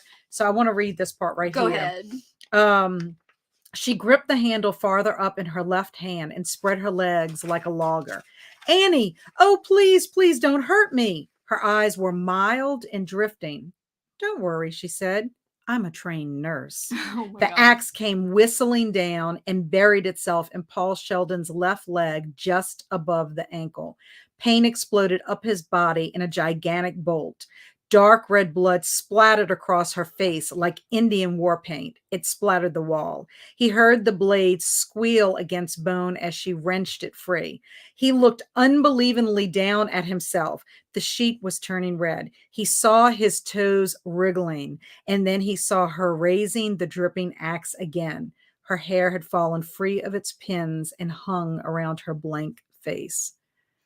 It's terrifying. Yeah. So The well fact written, that he though. just saw his toes wriggling. No, and here, I mean, are you gonna read more of it? So here's like after the fact, that they talk about afterwards. Annie says, "I'll just get rid of the trash." She picked up his foot. Its toes were still spasming. She carried it across the room. By the time she got to the door, they had stopped moving. He could see a scar on the instep and remembered how he had gotten that, how he had stepped on a piece of bottle when he was just a kid. Had that been at Revere Beach? Yes, he thought it had been. He remembered he had cried and his father had told him it was just a little cut. His father had told him to stop acting like someone had cut his goddamn foot off. Isn't that incredible? It's so incredible to me because that is something that would not be able to be captured in a movie. Yeah. You know, the whole That fact whole that when thought he and sees memory. the scar, that memory comes to him as he's suffering after having his foot amputated. And off of another his thing you body. can't really show is that beach was where he was talking about the pillar, the waves Yes. coming in and tides, that whole reference to his childhood that keeps coming up time and time again. And also, like, you know, his vision of himself, who he is. It's like that is so tied into the book that's not shown in the movie, really. Yeah. But again, I'm not bashing. I love the movie. I Oh, love the yeah. movie. And I thought love, it was and like more I said, tense I at do parts. think that the sledgehammer fits more with what the term of hobbling is in the sense of how they describe it. Right.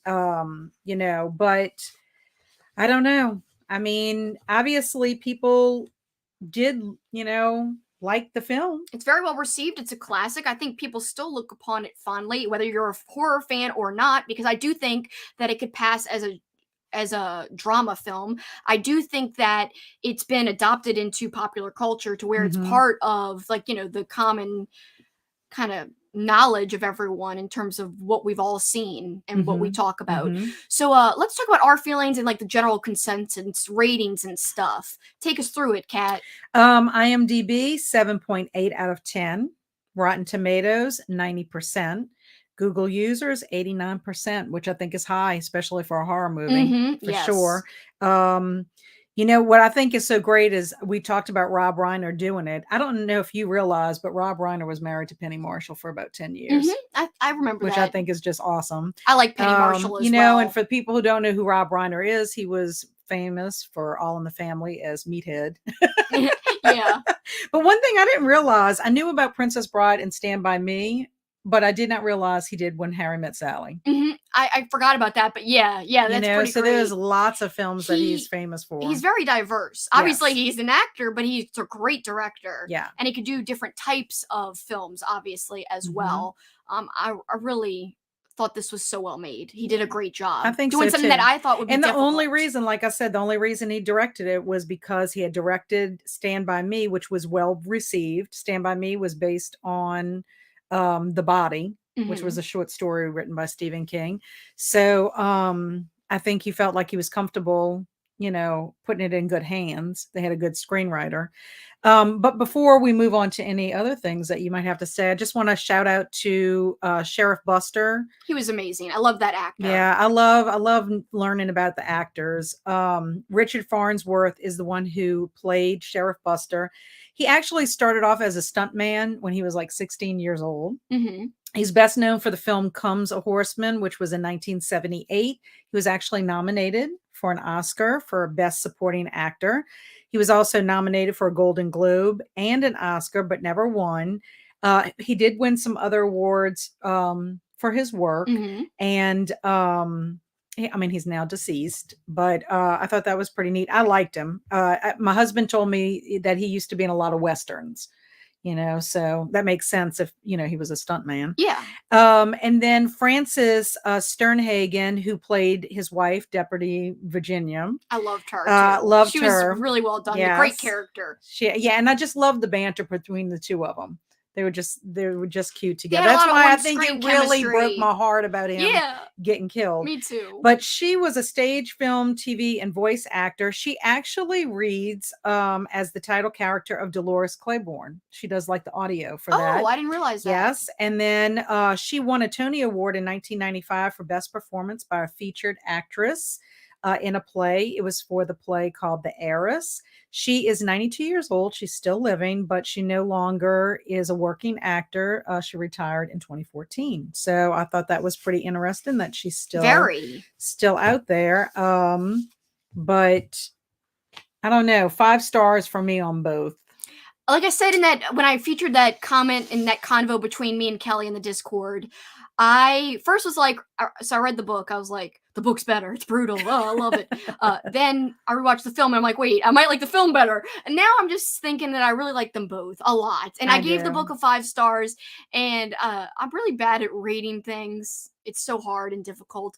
But I guess I would give Misery a 5 stars. But can we talk about where things fall into the tops of things yet, or do you not want to go there yet? Oh, I don't know, but do you want to reference references that were made from other King things or other pop culture?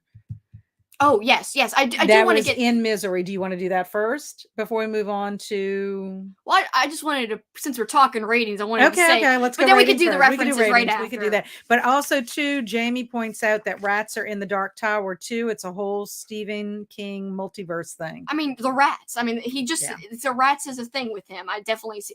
And also, Justin asks, have we seen the viral video of Annie Wilkes cosplayer at Barnes & Noble? No. We got to watch this video. I should use my handy new tool where I could pull it up here, but I'd have to find it first. So we'll maybe I'll search for it in a second. But so in terms of ranking, we're going to talk about, out of all of the King adaptations we've seen, does this fall in the top 5 or 10? And same thing with the books. Out of all the Stephen King books we've read, does Misery fall into the top 5 or 10? So for me, I've only read 7 Stephen King books. So it's easier for me to even rank them by number because they're all pretty fresh. They're all pretty semi-recently, except for The Shining and Dr. Sleep, which were my earliest King reads. Otherwise, I can pretty much judge things fairly and I can rank them right here. And you could see if Misery falls into my top 5 or not. Spoiler, it does. I can even give you the number it falls. In terms of movies, it was so hard for me. And I got to say, Misery does not fall into the top 5, but it probably would fall into the top 10 of Stephen King movies. And I can rank those too, but I want to hear from you. And then I'll rank mine. Well, I didn't do movies. I just do the books. You don't have to do the movies. Well, the movies, I would say that Misery would be in my top 10 for movies because it was very well made. Oh, yes, but there's a lot of good ones you might be forgetting about. Oh, I know, but in 10 of them, I have at least 8 or 9 written here, but go ahead. Yeah. As far as books, I would say Misery is in my top 10. I told Kelsi and I were talking about, should we do a rating or, like after we read these, would they be something we would consider, knocking something out we liked before and putting this one in. And then when I had to start doing it, I was having a hard time because I like so many of his books. So at the end of each, book that we've read, we're going to do this where we think about, is it going to fall in? Like, does this book make it into the top 10? Because there's a few that you haven't read, but most of them are rereads for you. Right. Well, that's the thing. This was a reread and I've always loved Misery. So, yes, it's clearly going to be in my top 10. Other movies, other books in my top 10 are The Stand. And I have The Stand has a special place in my heart because it is the very first Stephen King book I've ever read by him. With that being said, it was not the uncut version. It was the version that was first published.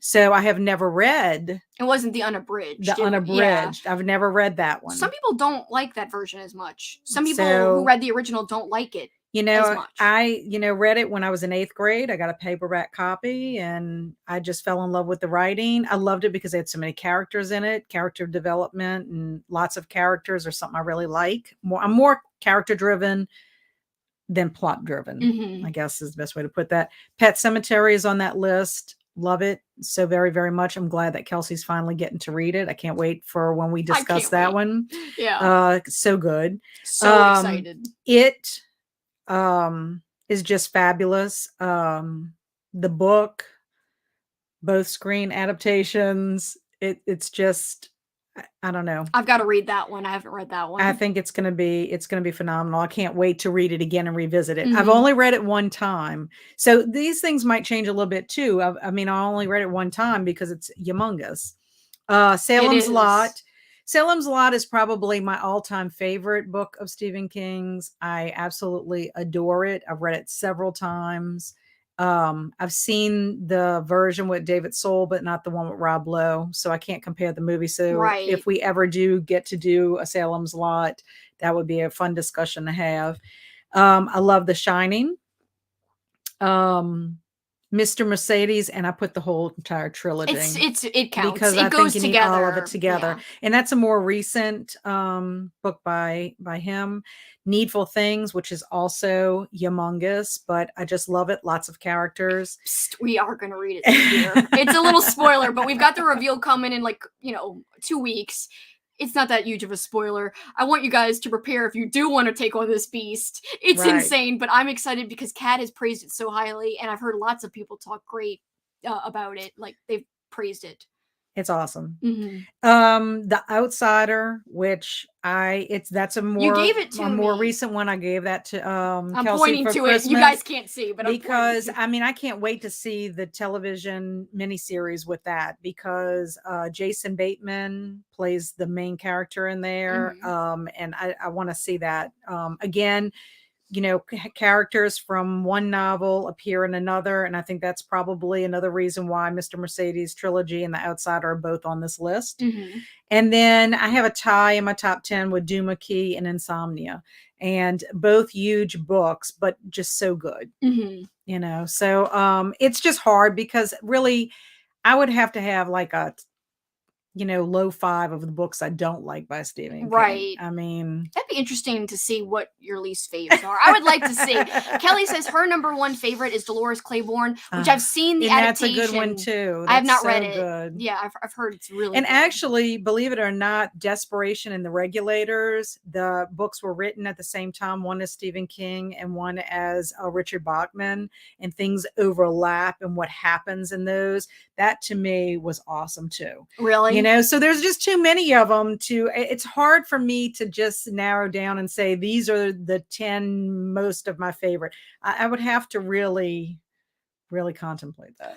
So I only have read 7, which is really atrocious. That's why we're doing, one of the reasons why we're doing this whole year of King, because I need to read more essentials. She needs more King. And more King in general. Yes, yes. In fact, we were joking we could do a year and a summer of Stephen King in addition to this 1 year of King. That'd be like 2.5 years of King. We could do it, and we should do it. We probably will continue this project. We just don't know how it will be, and it's, how will it be in terms of how will we execute it, but we'll do it. We'll think of some way. But my top 10 books, I only have 7. So of course Misery's in it because I've only read 7. But here's the ranking. That's why I went all out. I'm going to go from not least favorite because I still enjoyed it, but just liked it to my favorite. That's what I'm going to go to. So number 7, so this is liked it. It's not my favorite though. Full Dark, No Stars. Kat gave it to me for Christmas last year. I did love it. 1922 is one of the stories in that, which we were referencing with the rats. Big Driver was my favorite short story within that collection. Very powerful, very hard to read, very emotional, but great story. And the screen adaptation was done well, I thought. I didn't see that yet, but I do want to see it because I've read the short story. And for those of you that don't know, Full Dark, No Stars is a collection of short stories. There's 4 of them in it. Yeah, like Big Driver was my favorite one of like that collection for sure, easily. And number 6 would be Later, that you and I just read in 2021 for our book club, our private book club. We all enjoyed it very, very much. I enjoyed it too. It did feel like more of a thriller to me than a horror book. That's why it's not my favorite, but I still, I read it so fast. It was entertaining. Right. Some people don't like the end. I didn't mind it. Number 5, Cycle of the Werewolf, because that was so much fun when we read it and then we watched the movie Silver Bullet. Number 4, Dr. Sleep, because some people don't like it. I thought it was a great follow-up to The Shining. I thought it was unique. I thought it was different. And I loved getting to see more with Danny. So that was a lot of fun. Number 3, Misery. So Misery falls at number 3, which ain't bad. It's still up there. It's still in the top Still 5. up there. So yeah, Misery, I really loved it, but ahead of it, The Stand. I have a special connection to The Stand because I thought the characterization was wonderful, really well done. I couldn't even imagine liking so many characters. I couldn't even imagine getting into a book with so many characters and keeping them all straight. But not only did I keep them straight, I got really invested in their stories. And so I think that is a testament to skilled writing. If you could even care about these people. Well, and I think that's what Stephen King does so well, is that he develops his characters so well that you actually feel like you know them by the time you're finished. And that's why it hits you hard if one of them doesn't make it. It does. And my number 1 is The Shining, because I love that book. I love that book so much. It was my first Stephen King read, and it's still my favorite. So I was thinking I'd be bored when I watched it, when I read it, because I had already seen the movie so many times. However, it surprised me and I wasn't bored at all. Sorry guys if we're jostling the mic, because it is kind of sensitive, but we don't have any room in here. My lair is nice, but it's not huge. It's not too big. We have to make do with what we have. And in terms of movies, real quick, I know you didn't do this, but so Misery isn't even in my top 5. Like I said, it is in my top 10, I think, but things that would beat Misery in like the top 5 would be Shawshank Redemption, The Shining, Pet Sematary, which I know is corny and it's technically not maybe as well acted as Misery, but I honestly have a nostalgia for it and a connection to it personally on a personal level. So that's why it beats it for me. Same thing with Children of the Corn. It's technically not as well acted as Misery. I know this. I'm not, I was not born yesterday. I know technically the acting is way better in Misery. Right. However, I just have a personal favoritism for Children of the Corn. I also love It a lot. So those would be my top 5, honestly, are those 5. I really enjoy all of those. And I know I'm talking about the original It with Tim Curry. And I know that also is corny, but I just love Tim Curry as Pennywise. I think it's wonderful. But then other stuff in the top 10, Silver Bullet, Misery, Dolores Claiborne, The Green Mile.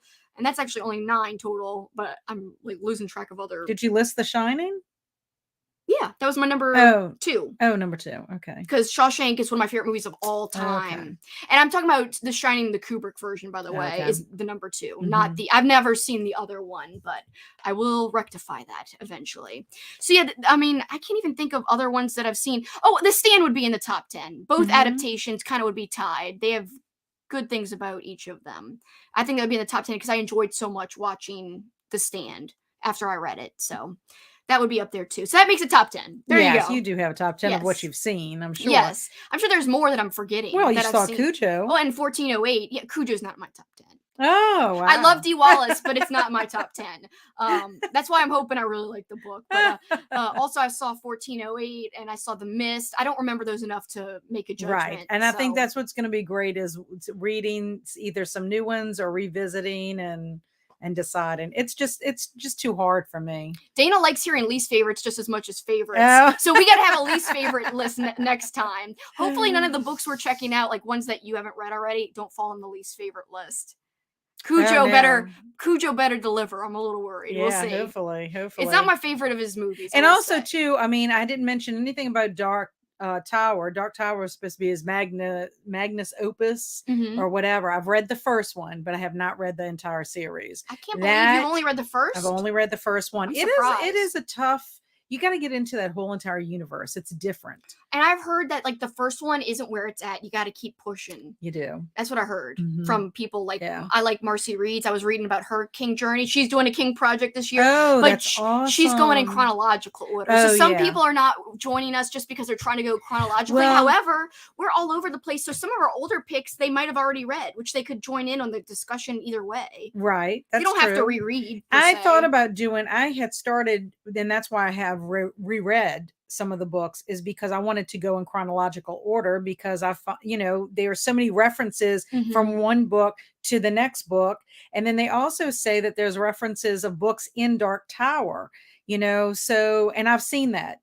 In fact, in Insomnia, there's references to the Dark Tower in Insomnia. And then when you watch something like Castle Rock, which is referencing everything, right? Or it tries to have little Easter eggs that I would never get because I haven't read as much as you. But even you haven't read it all, and there's so many. And speaking of references, since you were alluding to it. You should tell us about some of those references you teased. Oh, yeah. Well, some of the references that are in Misery that I found was that we discover that Annie has an affair with a hitchhiker named Andrew. I think it was Andrew Pomeroy. And we find out that he is supposedly a photographer or a painter. I think it was a photographer. It was a photographer. Oh, wait, no, it was a sketch artist. Yes. Sketch artist. He wanted to sketch the ruins of the Overlook Hotel. Yes. Yeah. So he makes a reference to The Shining, and it says his pictures were going to be with an article they were doing. It was a famous old hotel called the Overlook. It burned down 10 years ago. The caretaker burned it down. He was crazy. Everybody in town said so, but never mind. He's dead. And what's interesting about that is if you've seen Kubrick, his version, it's different. The ending. It's very different. Yeah. He doesn't burn it. I know. Yeah, it's Whereas in the miniseries, it is. Oh, well, I mean, I can't wait to talk about all these differences because so that's what I'm saying. Maybe we'll read The Shining. What's interesting is when you if you hear that and you think, oh, well, that's not what happened in the Stanley Kubrick movie. Well, that's just telling you this is referring to the book. The other reference that we came about was Kelsi and I watched The Brood for our Halloween fun list. And he makes a comment about Oliver Reed, who plays the scientist in David Cronenberg's movie, The Brood. And I thought that was pretty interesting. It says, another memory came then. It seemed like this was an all request oldies day for Paul Sheldon. This one was of Oliver Reed as the mad but silkily persuasive scientist in David Cronenberg's movie, The Brood. Reed urging his patients at the Institute of Psychoplasmatics, a name Paul had found deliciously funny, to go all the way through it. So if you haven't seen The Brood, we would highly recommend it. It's so good. We just watched it for like our Halloween in 2021, our marathon. It was very good. It was awesome. It's one of Stephen King's favorite movies and one that he thinks is scary. And then David Cronenberg is also the director of one of the books that we're going to be watching this year. The adaptations of one of the books. Yes. So, yes, Cronenberg actually adapted a Stephen King work into a movie, which is cool. So it's like it all ties together, which I love. We love that. We love seeing all the references. It's really great. It's like you got a really cool encyclopedia, by the way, that tells you a lot of references. Oh, that's true. You should show that. But while you're doing that, so like not only are some people going in chronological order, Kelly Hooked on Books says, I've been in charge of picking the King book for a read-through on Brad Proctor's Discord. By the way, he's got a great booktube channel as well. I wish I got over there more. Great stuff, great content creator.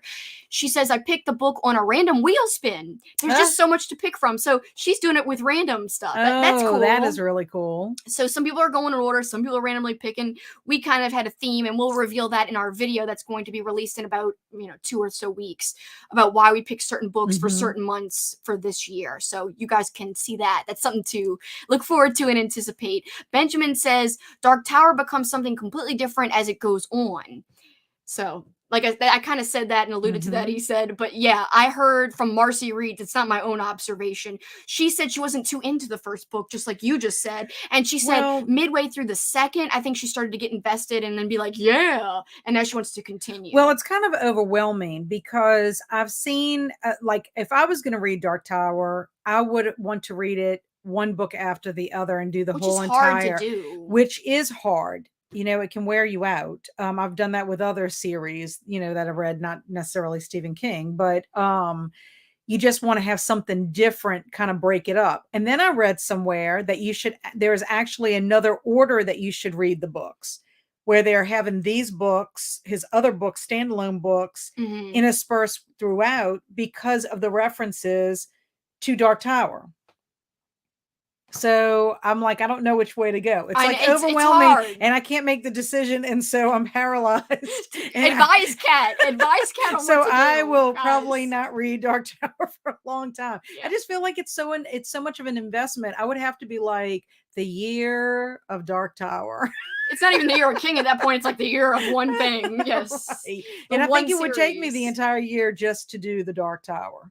because it's huge. So Benjamin says in reference to the Dark Tower, the first book is not so interesting, but if you read a lot of Stephen King books, it is a beautiful thing by the time you reach the end. Mhm. So that's like the thing. So there is a payoff near the end. And see, I'm like interested and intrigued, but at the same time, it's like if I don't even like the first book and you have to like struggle to get through there, it's already like, man, this is a commitment for me. It's a huge series, so you would hate not to have that as part of your. I know, but it's gonna be a thing. I need to get my essentials first. So Yes. that's first thing first, I is agree. accomplish things like I should have read Misery long ago. But now that I like to read more, I discovered I actually like it. I probably liked it all along, I just didn't know. But now that I like it, I have no excuse, and that's why I got to get to these, and I'm Mhm. excited to do so. Well, and I'm going to show you a book that I received as a gift many moons ago. This is the Complete Stephen King Encyclopedia. And it's awesome. She showed me some of this. It is really awesome. Unfortunately, it, stops. 1991 is That's the when it was copyright. published, Yeah, that's when it was published. It did have some references from Misery. It has a bunch of cool information in it. This would be right up Dana's alley. Dana would like she likes all of tidbits this, and connections. all Yeah, this information. This is connections. One of the things that I love about this book is that the published works that made it into the book, actually, he breaks it down. The author of this encyclopedia, Stephen Spignesi. Spignesi. I can't even. Stephen Don't J. even ask Spignesi. Anyway, the way he breaks it down is you have, like in Misery, you have all the people that appear in Misery, all the places, all the things, dates of things that happen, and cross references to other Stephen King works, like the Overlook Hotel reference is in here as like a place. Yes, referenced in also, Misery. like when you read that was one of the things that I thought was so, since we did that reference, when you look it up, it's all in alphabetical order, and it says the Overlook Hotel in Colorado. Andrew Pomeroy had told Annie that he was doing an article about the hotel for a magazine. Note, see the section on The Shining in this volume for more information on the Overlook. Pretty cool. So then if you would go and you would look up people and you look up Andrew Pomeroy, let's see, would he be under P? I know we saw him when we were doing this. Yes, Andrew Pomeroy. You look him up, it says 23-year-old man found murdered in the Grider Wildlife Preserve. The article about his body being discovered was in Annie's scrapbook. Andrew was another of Annie's victims. Mm-hmm. Andrew, I'm sorry, was another one of the victims. They even also have The Brood in here and Cronenberg. They have David Cronenberg That's in so here. awesome. Director of the film The Brood, as well as the Stephen King film. I say? Yeah, you can. It's a spoiler to one of our books we're going to read in the future, but you guys don't know what month, so please still watch our reveal video. Plus, there's plenty of other months they don't know. Exactly. So The Dead Zone. We're going to read The Dead Zone, and we're going to watch the movie. And then I thought this was so interesting. I mean, it's just chock full of so much information that I love it. There is even a part in here with Annie-isms. This is great. It's all listed in one place. Go ahead, Kat. All of the things that Annie says. Didos, poop, cock-a-doodie, caca, poopy doopy, Mr. Smart Guy, Dirty Birdie, Rudy Patooties, oogie, poopy doopy, doobies, don't bees, and Mr. Man. Mr. Man. I like that one the best. Like, sorry, Mr. Man. Like, right. I love that. So it's so cool seeing it listed right in one spot. It is. I mean, it's just so crazy. All of this information. They even have the hobbling in here, the amputation of 1 foot. Annie did it to Paul after she discovered that he had been roaming around, apparently trying to escape from her. And then it even has the dates, all the dates that were listed of when she, killed the infants or was accused of killing them. Can you imagine how much work this took? I mean, this is to reference all this and write this down. And then what's great is, I don't know if anybody realized, let's see if anybody realized, when was Annie Wilkes born? Anybody? I wouldn't have known, but I just looked down. Anybody? So I do know now. It's pretty ironic that this was the day that she was born. It was, yeah. We should go dun dun dun dun dun. Anybody? You give it a few more seconds. Let's make the tension rise, like in the movie and in Dana the book. says she hasn't read any of the Dark Tower books. She doesn't know if it's her style being mostly horror, and also I don't know if I'd be lost because I know nothing about So that she says she's series. mostly a horror fan, where I guess this is more of like a universe. Like there's probably fantasy elements. It almost feels like I don't know much about the Dark Tower. Benjamin actually said your idea that you proposed was good to read other books too. Around the series. Okay. And so maybe read I'll it. go ahead and do the list. Maybe I'll look up that list of what they suggest the chronological order of reading them in. Jamie says April Fool's Day, and somebody said Christmas question yes mark. Well, April Fool's Day. Yeah, Jamie, you got it. April Fool's Day, April 1st, 1943. And that was the day that Paul sent out copies of his privately printed story, Misery's Hobby. So it's just neat. It is very neat. Very thorough. Very thorough. And I had forgotten about this encyclopedia. Otherwise I would have referenced a bunch of other tidbits, especially for you, Dana. You had so many tidbits. You had way more tidbits than me. I was just like, these are my observations and no tidbits. But I'm gonna have to delve into it deeper because I do believe this author. I bet you that's been updated. I bet you there's a new edition of that book. It's the same author. It's the same. I didn't even know. Same author. So there's new stuff in here. Right. Wow. So they can't see what you're referencing, but she's saying the encyclopedia is the same author who wrote the book that I gifted her. So see, Stephen, with the crazy last name that we can't pronounce, that we're not even going to try. Right. But isn't that great? So this is going to be, I didn't even know. You had a book by the same Isn't that a bit crazy? But that's cool. I'm going to have to reference that more. And that way, when we have our next conversation. Well, you added a lot. I don't know though, because Gerald's Game might not be in here. I bet you it's not, because I think it's like in the 2000s it was released. Or am I wrong? I don't know. Sure. I'm not sure. So guys, just to reiterate, Gerald's Game is what's next for February. We have yet to determine the live discussion date. I propose the beginning of March so we get a little more time, but we don't have to. We'll see. It's just a shorter month, and I want everyone to have time, not just me. I'm not talking about just me. Oh, well, I'm already way ahead. You don't need any extra time because you already started. I'm going to finish before January's over, I bet.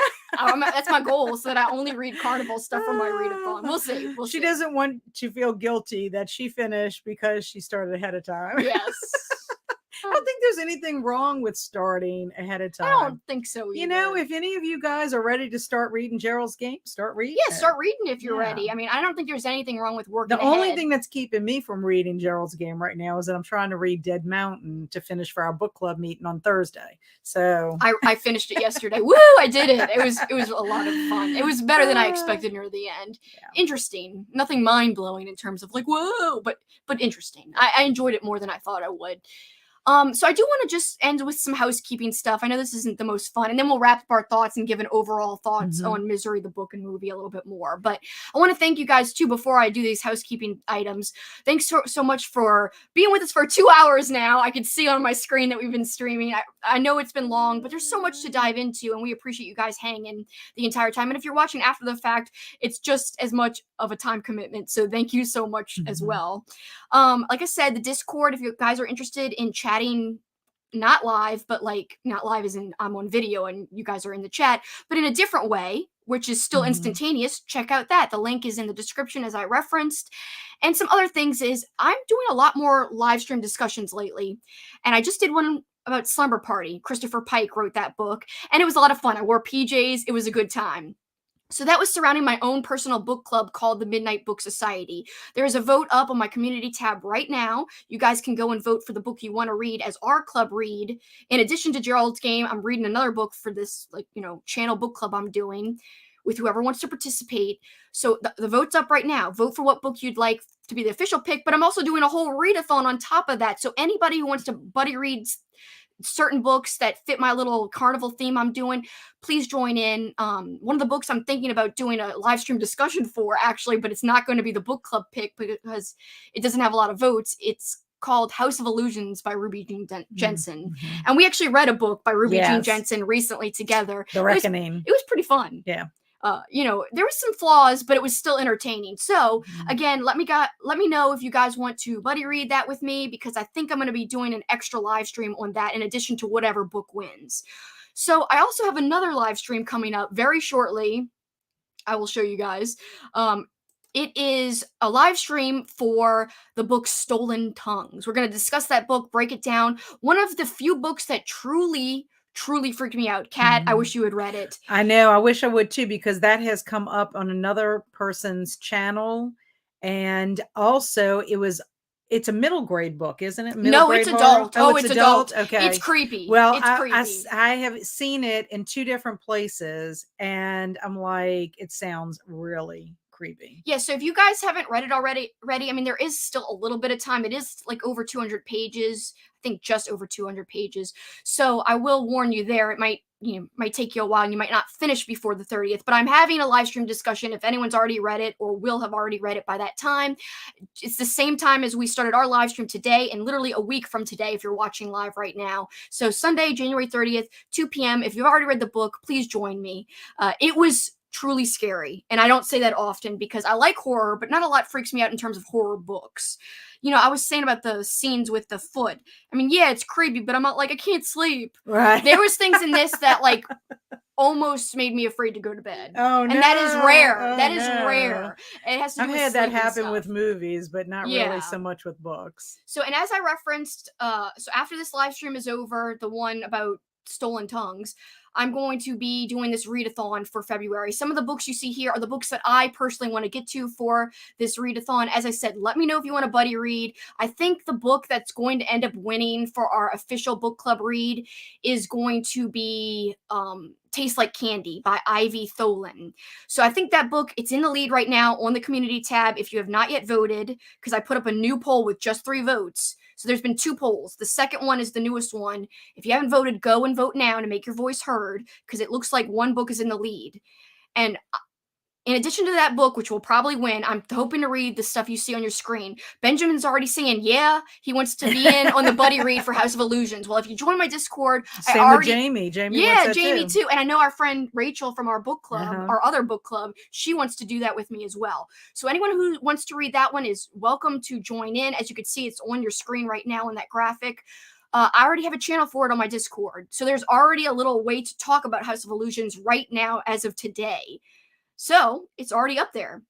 You could start reading it today and you could start talking about it there. Again, just be careful of spoilers. There are spoilers and non-spoiler channels on the Discord. And someone told me there's a vertical line button on your phone or on your keyboard. If you use 2 vertical lines before and after any text you want to hide, it like blacks it out, and then people can click it and they could see it, but then nobody else sees it unless they click it. That's pretty cool. So, yeah, 2 vertical lines before and after what you want to hide. That's a good way to hide spoilers, but I have a spoiler channel and a non-spoiler channel as well. But still try to use the lines if you participate in the Discord, please. But yeah, Geek Love, which has gotten 5 stars from tons of people and is even considered like a really great literary work, and it's actually won awards. Clown Flesh sounds crazy, like 30 Days of Night, but with clowns. Fantastic Land, like Lord of the Flies, but in an amusement park.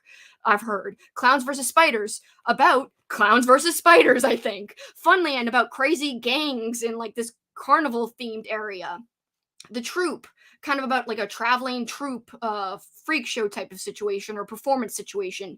Dreamwoods and Freezer Burn, I should say, by Joe R. Lansdale. And like I said, House of Illusions. Any of those, guys, let me know. And I could always decide to do a live stream down the road about one that isn't the club winner.